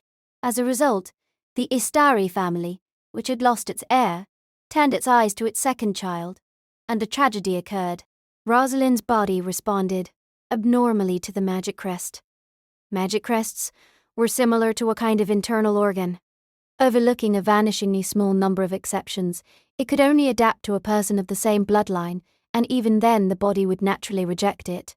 For that reason, the crest would be transplanted in small parts at fixed intervals, up until the new host had reached full puberty. This, combined with the administration of anti-rejection drugs and the assistance of Atuna, were fundamental principles behind adapting the crest to a new body. But Heine's father must have been impatient. Or maybe it was because at first, Rosalind's adaptability to the crest had been phenomenal. Strictly speaking, his sister's case was different from that of rejection. It was probably better to say that she adapted too well. Within only 1 year, they had finished transplanting the crest into her, and there seemed to be no evidence of rejection. The truth, however, was that the crest had actually stolen the vast majority of her life force. After hearing of this from the family, Heine instantly discarded the laws of the church and returned to have the crest retransplanted into him, but it was already too late. The magic crest had been completely transformed when it was transplanted into Rosalind. Even as Rosalind began to recover, the magic crest started gradually stealing Heine's life force. Maybe because Heine had a much stronger sense of vitality to him, the crest inscribed on his leg devoured its way into the core of his body. Removing it was no longer an option. After speaking to an old friend who was a witch doctor, He was told he likely only had a few years left to live. Dying didn't really bother him, though. Actually, if he did die, they would be able to extract the magic crest from him. Having his life cut short was unfortunate, but for a family of magi, it was more than a common occurrence. However, Heine did not want to force his sister to live through the guilt of having been responsible for her own brother's death. That alone was something Heine couldn't bear. A faint, bitter smile rose to Heine's face. A normal tuner would have no way at all to save him from the magic crest now. That was why, no matter what the cost, Heine had to get his hands on the inheritance of Geryon Ashbourne, the Master of Restoration. Heine's thoughts were interrupted. As he reached the outer third of the castle's surrounding area, Heine abruptly felt his body grow tense. In the next instant, the dog walking on the ground in front of him was torn to pieces. Of course, a mystic code of the Astari family wasn't designed to just fall apart so easily. As if to trample over its defeated prey, the darkness itself seemed to shake. Within the shadow of the castle, where the moonlight didn't reach, an even deeper blackness was lurking. Heine couldn't get a distinct look at its shape. With the quietness and stillness of death itself, the thing that was definitely there had no discernible presence. In the darkness, floating there was only a single pair of crimson eyes. Heine heard a voice. I ask you the angel's name. To call its voice hoarse would be an understatement. It was more like the sound of the wind.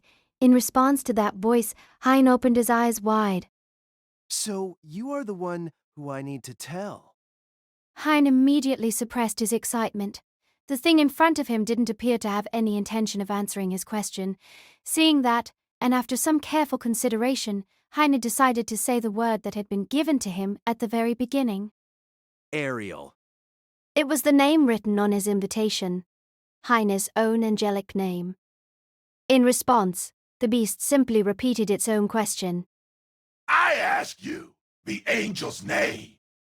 So that wasn't it after all. Of course, he had expected as much. If it had just been as simple as saying his angelic name, there would have been no point to setting up this whole situation. Even if he didn't know the answer right now, there should have been some answer that satisfied only the old master of this castle's question. If that was the case, it should have something to do with the list of names he had found earlier, but there were still more than 10 candidates on that list. So why don't I just take a chance and say one of those names? But that would... If you cannot answer, you shall be torn apart. The shadow began to rise. It was a strange sensation, like watching a two-dimensional object rise up into 3 dimensions. He couldn't see it very clearly, but he could at least tell that in its new form, it was standing on all 4s. Seeing how fearsome the claws it raised were, there was no longer any doubt as to what happened to the metal dog from before. Even human flesh and bone would likely be no more than paper before them. In response, Heine chanted a spell of his own, but before the spell could take effect, the beast's claws tore through the young man. That's what it looked like. In reality, there had been no outward effect of the spell Heine had cast. But even so, the beast's claws were turned away with the sound of striking something solid. If one were to look at the spot where Heine's clothes had been shredded, they would see not skin, but instead a violet glow. Magecraft is as strong as what occurs in the body. In the Astari family, that is the first principle we are taught. The young man's voice was overflowing with self-confidence. The Astari family's prized living stone was buried deep within Heine's own body. By infusing his own body with magical energy, he could change its construction with a single spell. A single one of those stones covered, by his calculations, about 7% of his body. By activating only half of them, 84% of his body was now covered with violet armor. On the Mohs scale, it would be an armor of comparable hardness to sapphire. You said you were going to tear me apart, didn't you? Not forgetting his honor to the very end. Heine spoke. Even his face had transformed to the same material as the rest of his body. The clothes he had been wearing before were originally an item created by Astari alchemy.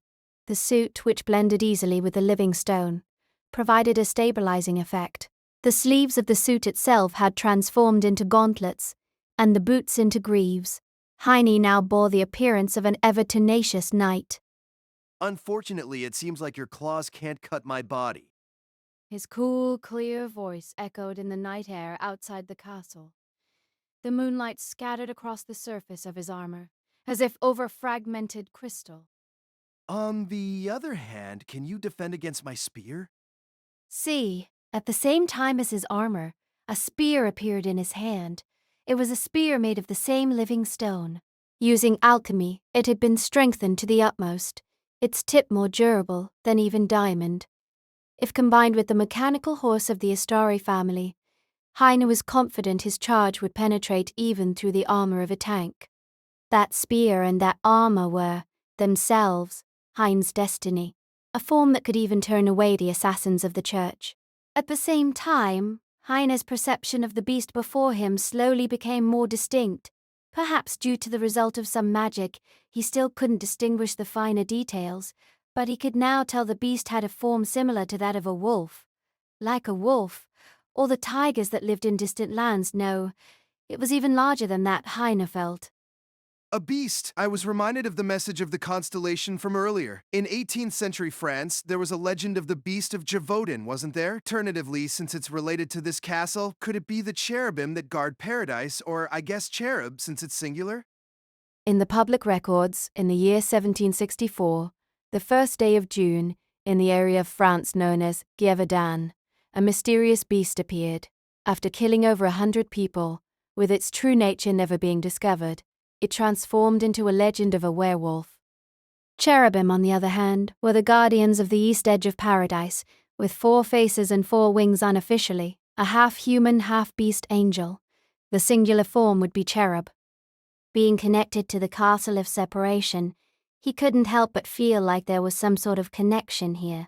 Leisurely, Heine brought his spear to bear. Shifting his weight forward, he very slowly began to shorten the distance between them. When he came within a distance where there was no hope of avoiding his strike, he would pierce through it regardless of what it was. In the next instant the beast howled. As if it had been awakened by the beast's howl, the air surrounding Heine suddenly transformed. It was hot. Surrounding Heine was a flow of air hotter than fire itself. It was a level of heat even his living stone armor couldn't compete with. Not magecraft! The special ability of the beasts? Immediately, Heine's hand began to move, retrieving a flask from within the sleeve that had transformed into armor and released its contents. They instantly evaporated, combining with Heine's own ode, and brought about an entirely unscientific result. With a low sound, the white flames began to swirl. While it seemed like the fire Heine had released in front of him would bring forth even more scorching heat, the opposite happened. Within moments, the flames transformed into a pillar of ice. Did you think alchemy could only affect minerals? Underneath his helmet, Heine gave a pleasant smile. Whether it is liquid or gas, or even a conceptual form that doesn't exist in this world, it's within the grasp of alchemy. Well, for me at least, this kind of thing is actually my specialty. There exists a concept of elements. Lord El-Melloi II had spoken of it earlier, but Heine possessed a dual element of fire and water, rare even in the world of Magi. While it might be common to think that a contradictory affinity, they weren't necessarily in conflict with each other. Of course, possessing them as a dual element was a rare ability in and of itself, but if you thought of a liquid that burns, it would be fairly easy to understand. In this case, rather than functioning like gasoline, the liquid flames he produced stole the heat from the air in an instant. Henny's hand moved, causing his spear to flash. The blade surging forth in the darkness became 7. The fused living stone was not simply just a resilient armor. It also served to enhance his physical characteristics, bringing him far above the abilities of a normal human. The beast reacted. Using its claws, it managed to deflect the first spear, but the second 2 struck home. Without even flinching, however, the beast leapt away. It's fleeing? Morphing his armor into a mode optimized for pursuit, Heine gave chase. As expected of the kind of beast it appeared to be, its speed was beyond what Heine could muster. As it ran, it suddenly broke off, heading into one of the castle's corridors that opened to the outside. The high-pitched sound of metal striking stone resounded. Due to the time of night, lighting within the castle had been all but extinguished, and with the interior closed off from the moonlight, The darkness within the castle was incomparable to that outside of it. Heine had no choice but to pursue the beast, relying only on its lingering presence in the hallways. For some reason, Heine couldn't overcome the uneasiness that began to well up in his chest. Before even his brain could comprehend it, the blood pounding in his veins and his skin rising into goosebumps seemed to understand the seriousness of the situation. No way. Thinking of the message that appeared on that invitation before he had gone out into the forest. What if he hadn't been the first one to read that message? What if he was actually the second person to read the message on that envelope? What if the one the beast had been asking questions to wasn't him at all? His answer was before him shortly. Moonlight poured in through the skylight.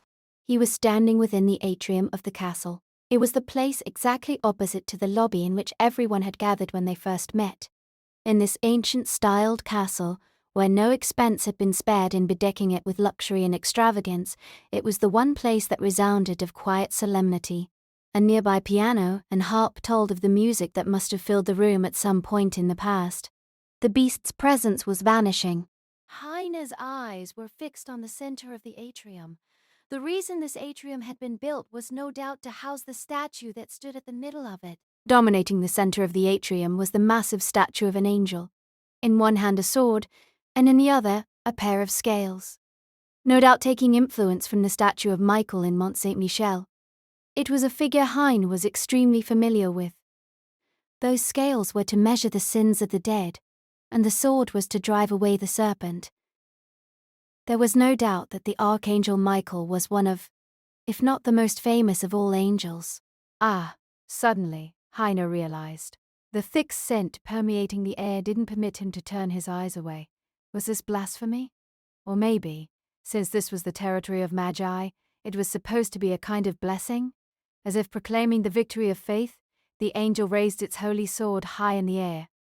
And that holy sword was piercing straight through. My master and I were awoken before morning came.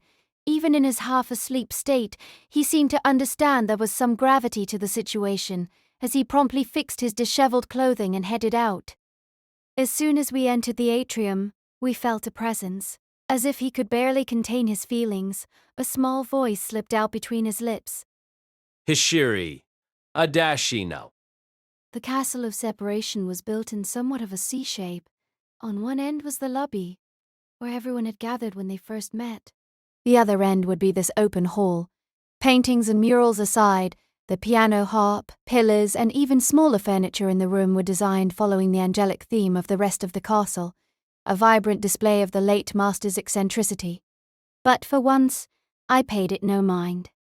Because she was there, in the center of the room. Her long-sleeved kimono was so beautiful, it looked like it had been made for this very moment. The oriental clothing gave an even stronger air of mystery than before, as it lay up against the statue of an angel. Even the blood dripping down that angel's sword didn't impinge on that beauty. That is to say, even with the now blackening blood that surrounded her, the impaled woman's beauty seemed the only thing that remained unchanged. I unconsciously covered my mouth, because in addition to the smell of blood so thick it could make you choke, I noticed something else. From her beautiful face, with its pale, smooth, exotic flavor, head tilted backwards, both of her eyes had been gouged out. This is... My master trailed off after a few words. After a short while, he recollected his bearings and spoke again. Heine, could you please get her down? Heine flicked his gaze around the room. Before he had realized it, all of the Magi invited to the castle had gathered. Saigon and Flu, Luvia Galita and her escort, as well as even Orlok, and the boy pushing his wheelchair were present. As expected, no one could ignore an event of this caliber. As if, being Magi, they were all used to situations like this. Despite the air of sharp tension in the room, none of those present had lost their composure. The only exception perhaps being the greatly unsettled Rosalind, but even she seemed capable of holding on while she had her brother to support her. Understood. Seeing no objections, Heine stretched an arm towards the statue. From his arm, a metal strand as thin as a hair reached out, sliced through the statue's sword, and gentle lowered Hishiri's body into Heine's arms. Paying no heed to the blood staining his clothes, Heine in turn gently lowered her down and laid her on the floor. My master moved up and crouched down at her side. My apologies. So saying, he reached out and touched her. Lifting the sleeves of her kimono out of the way, he quickly checked over her body. As if he was a trained doctor, he checked her body for external wounds with a cold efficiency. Heine mentioned it was some kind of beast. It certainly seems like her eyes were gouged out by something similar to a large claw. On top of that, she has a large portion cut out of the middle of her back. Most likely that was where her magic crest was. I guess a magus of high standing can't die without something like that happening. Of course, all magic crests were unique, but they did have one function in common. Though the crests of older families developed into something similar to a curse, it was that crest that permitted them to live, so everything the magus had was poured into it. For someone as far removed from humanity as a magus, there was no uncertainty to be found in their death. In a way, the individual magi within the family were little more than vessels used to carry on the magic crest. Gently, a blood-soaked envelope fell from the sleeves of her kimono. My master picked up the envelope that bore a striking resemblance to the ones given to us and immediately inspected its contents. Oh? It seems she had an angelic name as well. This is Hashasaya. At that, his words stopped. Seeing the one word printed on that envelope, my master's face quickly turned grim. Master. Pressing a single blood-soaked finger to his chin, my master held his silence as he thought. At last, he spoke again, his voice shaking. I think I've made a mistake. A mistake? Despite my reply, he didn't answer right away. With fingers shaking, he once again inspected the body of the cruelly slain Hisiri. He sifted through her hair, now covered in dried blood, and double-checked the area where her eyes had been gouged out. The angelic names weren't some sort of hint towards the inheritance. At that, all of the magi in the room turned to look at him. The first to speak was the wheelchair-bound Orlok. If that is the case, then what are they? It's not a mystery at all. The root for the word mystery was the Greek word for to close. Shutting, concealing, self-completion. In short, a mystery held meaning specifically because it was a mystery. Secrets themselves were the bread and butter of magecraft. The fewer that can travel any individual path of magecraft, the greater things that can be accomplished on it. Before coming to the Castle of Separation, my master had mentioned that the more well-known a concept was, the more stable it was, but this was the opposite of truth. Anyone who called themselves a magus would know. So, when they heard the message from the castle's deceased lord, they took it at face value. In their world, they had already become used to these kinds of habits, and also accepted it as a holy ritual to weed out those unworthy of the inheritance. But what if it hadn't been a mystery at all?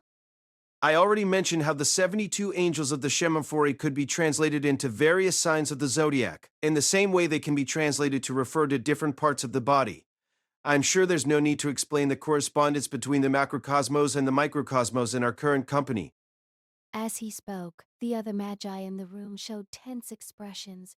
They already understood what my master was trying to say. Hachasaya translates to the sign of Aries. Aries as a whole broadly translates to be divine protection of the human head. In short, if you limit it to Hashasaya, it covers the eyes. Reflexively, I let out a loud gasp. The proclamation Hishiri had given in the lobby resurfaced in the back of my mind. Those who cannot answer shall be torn apart. Is this what it means to be torn apart by an angel? It wasn't some sort of riddle or metaphor. It was a simple, direct message to the Magi seeking his inheritance. If you aren't able to answer, then you will be ripped to pieces, so prepare yourself. That's all it meant. In short, the angelic names are just advance notice of how we are to be killed. His voice echoed throughout the room. It was almost like a spell. I felt the illusion of all the angels distributed across the large room, suddenly changing from righteous beings to trained killers aiming for our lives.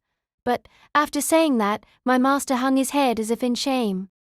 Master? This is bad. It seemed as if my voice didn't reach him at all. That's how immersed he was in his own thoughts. Master? After calling out one more time, he finally turned to me. The grief on his face was even more intense than when he had just found out about the true meaning of the angelic names. This is really bad. What is? This result. Whoever the culprit behind this is, creating this situation was surely one of their objectives. Among all the people gathered in the Castle of Separation, she was the only one who knew of Ashbourne's secret, and the only one with no need for it herself. He glanced behind himself. Just by moving his gaze, his meaning came off clear. Aside from Rosalind, who was still attached to Heine, not a single one of the Magi in the room expressed fear. Rather, the atmosphere had actually become excited. They finally had proof that there was indeed something hidden here. In order to obtain that, there was no need to look down on the method of killing their competition. And with the Overseer dead, there was no reason to avoid it either. So you were trying to say that after gouging out her eyes and ripping out her magic crest, the beast just politely threw her on that sword for us? Don't make me laugh. Are you trying to say that I'm lying, Mr. Pfluger? No. I believe your story, Heine. Then, are you proposing that the ghost of my friend Guyon Ashbourne is creeping around the castle? Are you trying to say you think the culprit is one of us, old Bagkizermund? The voices of the Magi resounded, the voices echoing throughout the room, full of conceit, hostility, and curiosity, melded together into a night storm echoing the wild hunt. Yes, that's right. As my master had said, this was no longer just a simple treasure hunt, but my impression differed slightly from that of my master. This incident didn't mean there was no longer a mystery to be solved. Rather, whether it was the riddle of the inheritance or the mystery of the culprit. A mystery remained at the heart of this case. In fact, its presence felt stronger than ever. What we had been mistaken about was the nature of the puzzle. It wasn't a puzzle meant to be solved. As if drawn in by a sweet honey, the Magi had been pulled into this circuit of calamity and disaster, with the mystery being the driving force behind the production. The true story was about to take form. The curtain of the Grand Guignol had risen. Chapter 3, Part 1. After closing the door to our room, my master practically fell onto the sofa with a tremendous sigh. It was almost like he was trying to expel the massive weight on his mind with a breath. For the first time, he seemed to forget about his usual cigar and just completely gave himself up to the sofa. Just like that, as if he was sinking away, his expression quickly darkened with fatigue. I immediately prepared a glass of water and placed it on the table beside him, and he drank greedily. Drinking carelessly, he barely seemed to notice the water dripping down his chin and onto his shirt and long hair. Do we have any alcohol? There's the whiskey they left in the room for us. That's fine. Pushed on by his muffled voice, I retrieved the bottle of scotch from the shelf and poured some into a glass. The alcohol content was fairly high, as I could feel just from the smell it gave off as I poured. I was pretty sure it was intended to be mixed with water or some other kind of beverage before drinking, but my master just grabbed the glass as if he thought he needed to steal it from me. Just like that, he tipped his head back and brought the glass to his lips, watching him do so. I opened my mouth to speak. Was it okay for us to leave without inspecting the scene further? In a situation like that, there's no way to tell when it'll devolve into killing. Using the back of his hand, he wiped his chin. He then proceeded to quickly down the remainder of the whiskey. I suspected he drank it so fast he couldn't even taste it, drinking just so that he could forget everything. I briefly wondered whether we should be thankful that at least the glass and the bottle had no angelic markings on them. Once he finished drinking, I asked again, "Is no one else afraid that they could be killed? I mean, even that magus from the Faculty of Law was killed, right?" That's what it means to be a magus. In the pursuit of honing their skills, the clock tower all but encourages Magi to fight each other. If they didn't, they would have no way to see other Magi's magecraft for themselves. There are even those who would see a situation like this as the best possible outcome. Of course, the Faculty of Law puts more emphasis on keeping order within the clock tower than with mystery. But even they probably wouldn't consider this a failure. Ha! You can't even call them police. Pretty much everyone is thinking the same thing. Even if it comes to a fight to the death, I will be the one who survives. I had heard in my home village that there were conflicts where people fight each other by the thousands, that if you left people to their own devices, nothing but a murderous hell would develop. In order to prevent that from happening, Society and order were created. It seems the Faculty of Law took it upon themselves to fulfill that role in the world of Magi. But what would happen if that order was lost? That was exactly the situation here within Adra, the Castle of Separation. Eventually, the Magi gathered here would begin to kill each other by their own hands. Was this what the world of the Asuras told of in Buddhism was like? Or maybe it was more like the endlessly repeated feasts and combats of Valhalla? Just imagining it, I could feel a chill run up my spine. No matter how I thought of it, we were just completely out of our element, as if we were live bait laid out by the spider. No matter how we struggled, the spider's thread would only bind us tighter. The only thing left for us was to wait for the moment those venomous teeth would pierce our necks. So, I spoke what immediately came to mind. Shall we escape now then? For a long while, my master remained silent. Gripping the glass in his hands tightly, his face showed a conflict even more difficult than the one borne by seeing his Shiri's corpse earlier. At long last, No.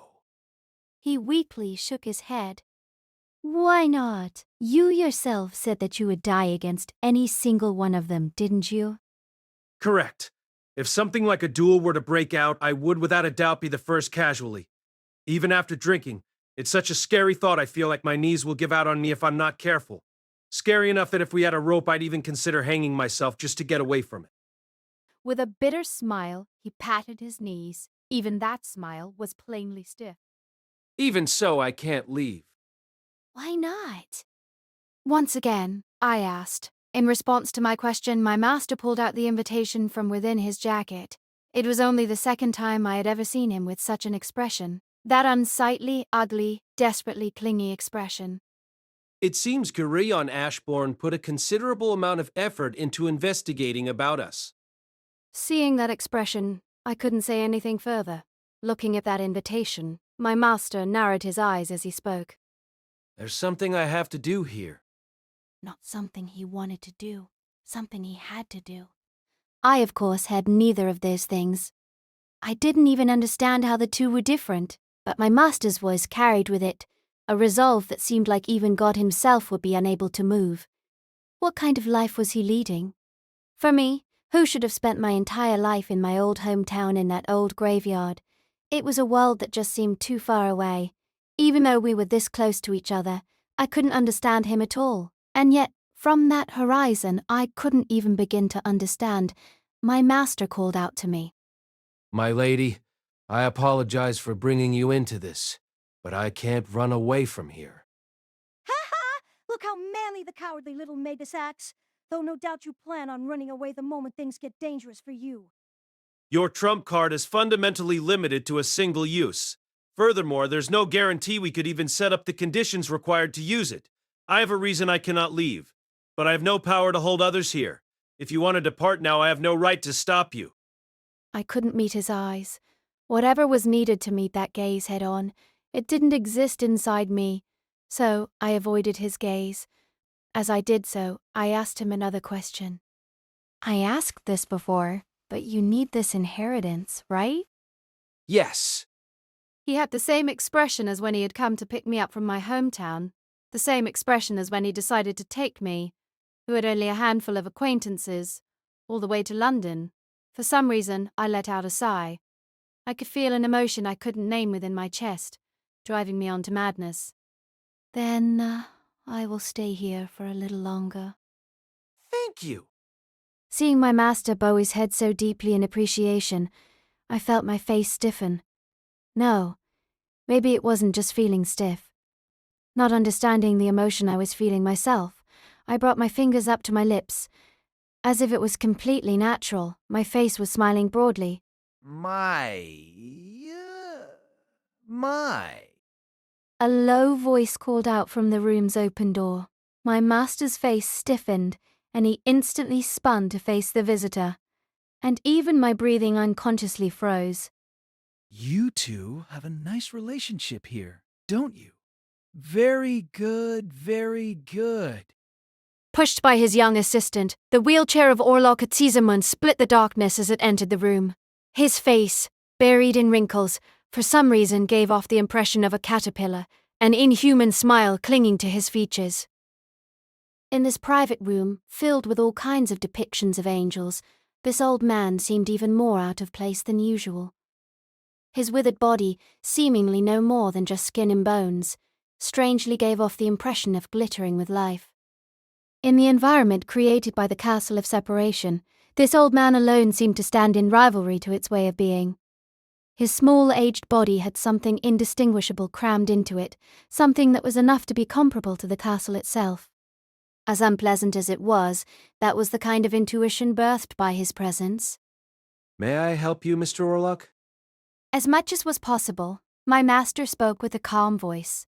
At my right hand, Ad hurriedly hid himself as much as possible. It was possible that the old man had heard his voice earlier, but even if he had, there was no reason at all to show himself.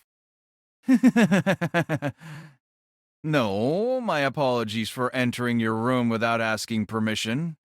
Your door was unlocked, so it just sort of happened. Please, come in. Of course, it just sort of happened was a blatant lie. Even just a moment earlier, he had been perfectly hiding his presence. Of course, my master and I were a little on edge thanks to the incident earlier, but that just made us all the more alert. Orlok's gaze found the glass my master was holding. Well, aren't you drinking something nice? Maybe I'll have some as well. From the armrest of his wheelchair, something glowing faintly spilled out into the air in front of him. They were butterflies. Papiliomaya. If I recalled correctly, that was the type of magecraft the old man used.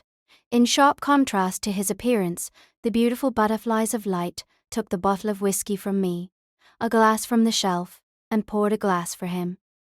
His display left us speechless.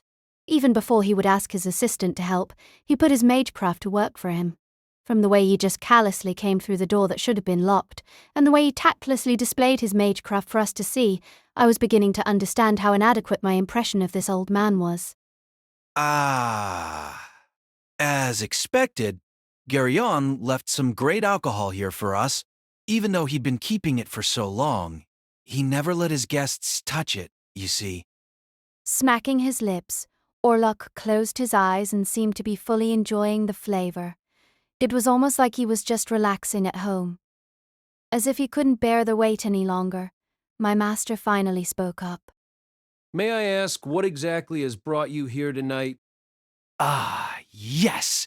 You gave all of us a number of discerning judgments of the situation earlier. I thought I should come and give you a word of thanks.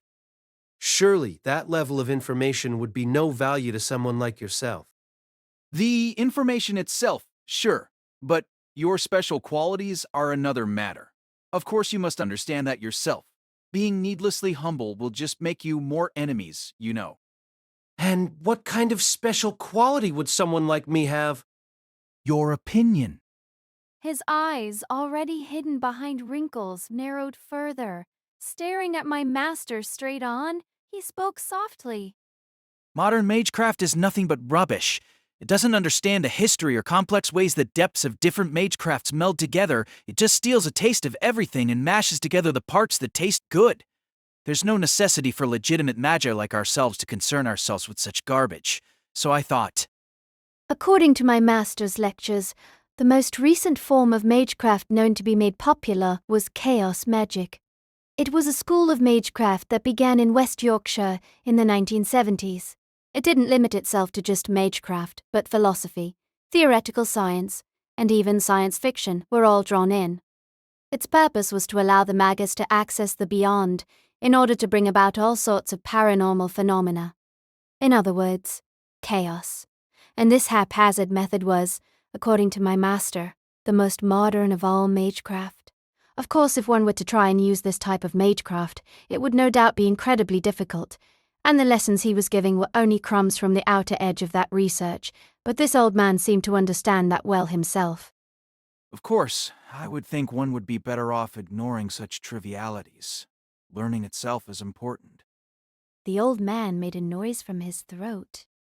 So that you can despise it all the more after understanding it, but it led me to realize that things like that can give birth to out-of-the-box viewpoints like yours.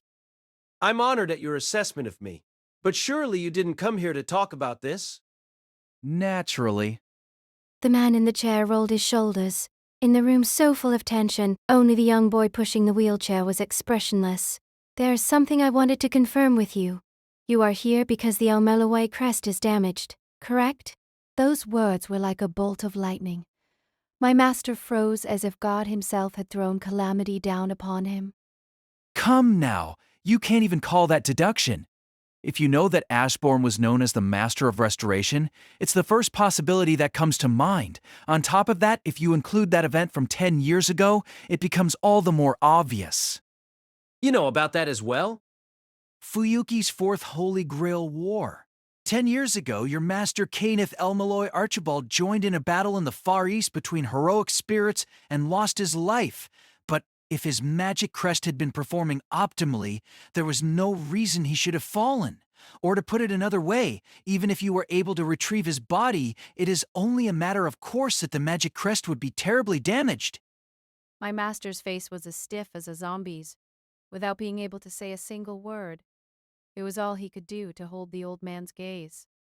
Out of curiosity, how much did you manage to retrieve? Half? A third? No, if there were heroic spirits involved, you probably weren't even able to retrieve a full tenth, were you?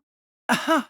Come to think of it, you joined in that war as Kenneth's enemy, didn't you? Even though he was already there, you went as insurance in case he lost. Or, wait, maybe it was your heroic spirit that killed him in the first place. Orlok's voice brought him back 10 years into the past. Once again, my master keenly felt the sin he couldn't run from. My master killed his own master? I, too, was overcome with shock at something so beyond my expectations. Of course, as we had just been speaking about earlier, kill or be killed is the standard practice among Magi. However, learning that that was something my master had experienced himself was like an impact directly to my brain.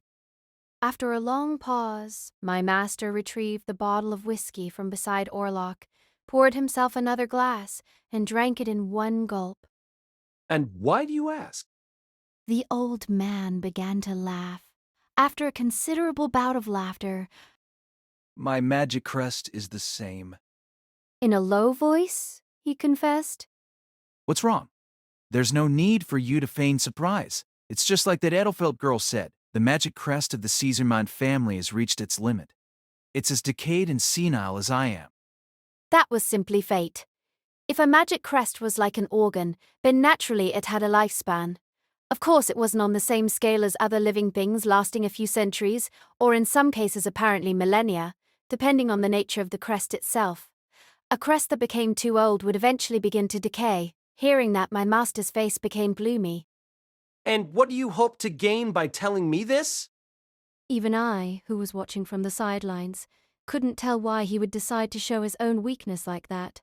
As far as pure skill in magecraft was concerned, none of those gathered in the Castle of Separation were as fearsome as this man, no matter his estimation of him. What meaning could there be behind sharing such secret information with a second-rate magus like my master? But before answering that question, the old man clapped his hands together. Would you consider entering into an alliance with me? An alliance? Exactly. Even I don't know how many people Ashbourne's legacy can be divided between, or how much time that requires to be put to use. But assuming it isn't a single use for one person, surely you can see there is room for some cooperation. In that case, wouldn't it be a better idea to make an alliance with anyone other than myself? But still, you picked me. Is that not because I'd be the easiest to kill should the secret be indivisible, or take many years to use?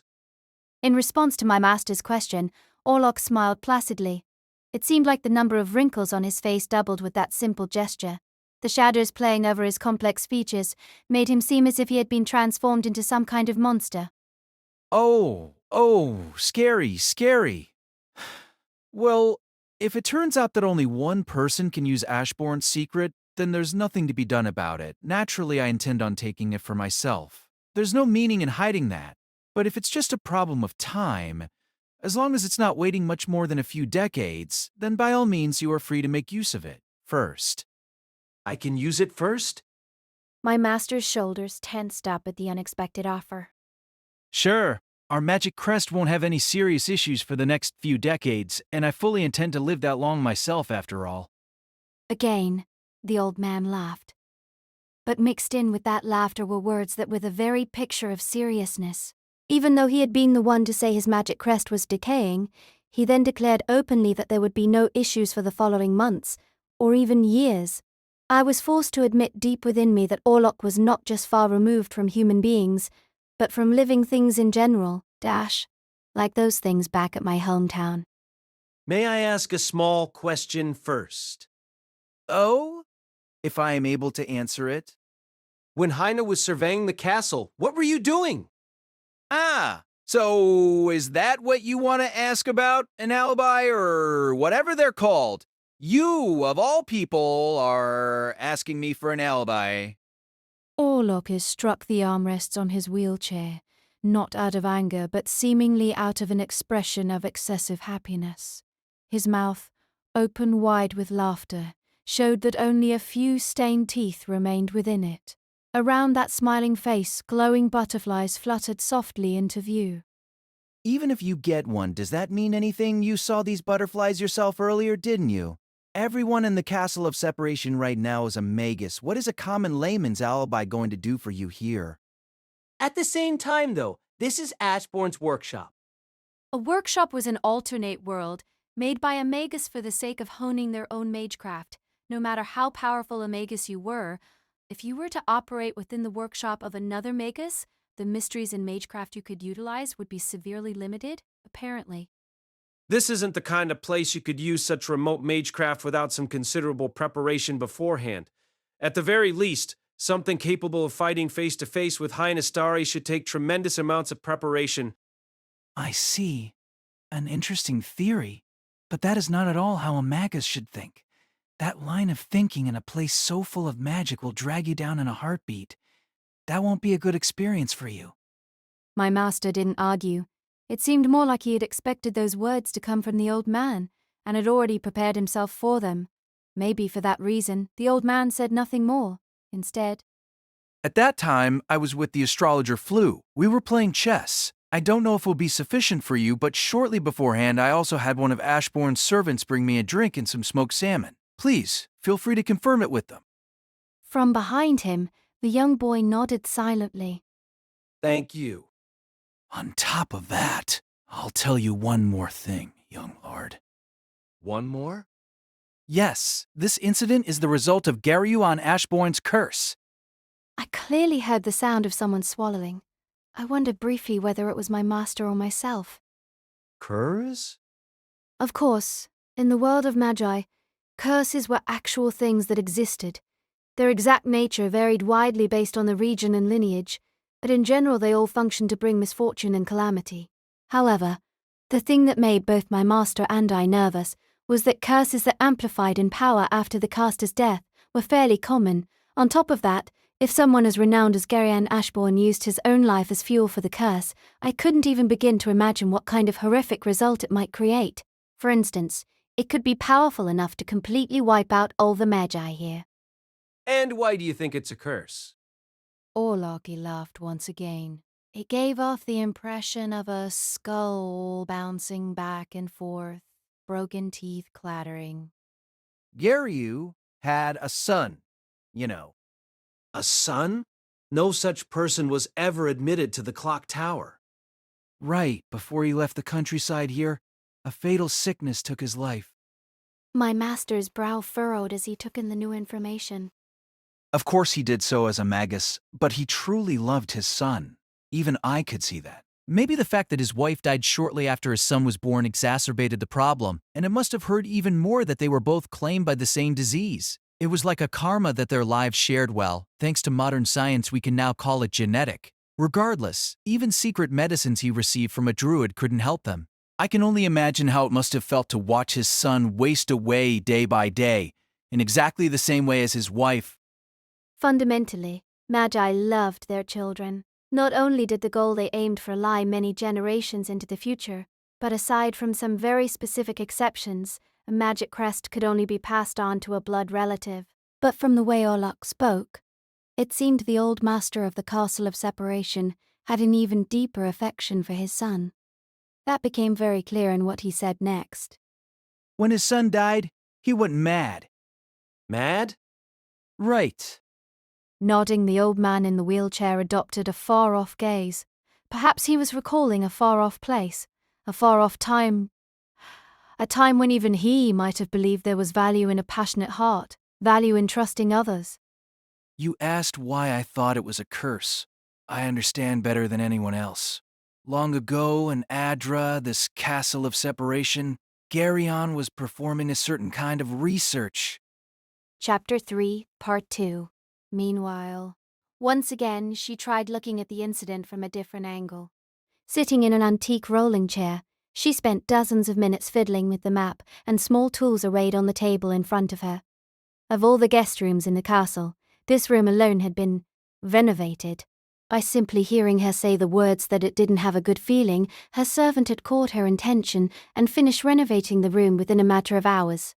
Well, most of the materials were of course brought in by a cargo helicopter and a jet owned by the Edelfelt family, so the physical labor consisted mainly of just moving the bare minimum of furniture in. Thanks to that, however, Luvia herself was unfortunately awake to receive Lord El-Melloi II's call, and ended up being roped into that incident.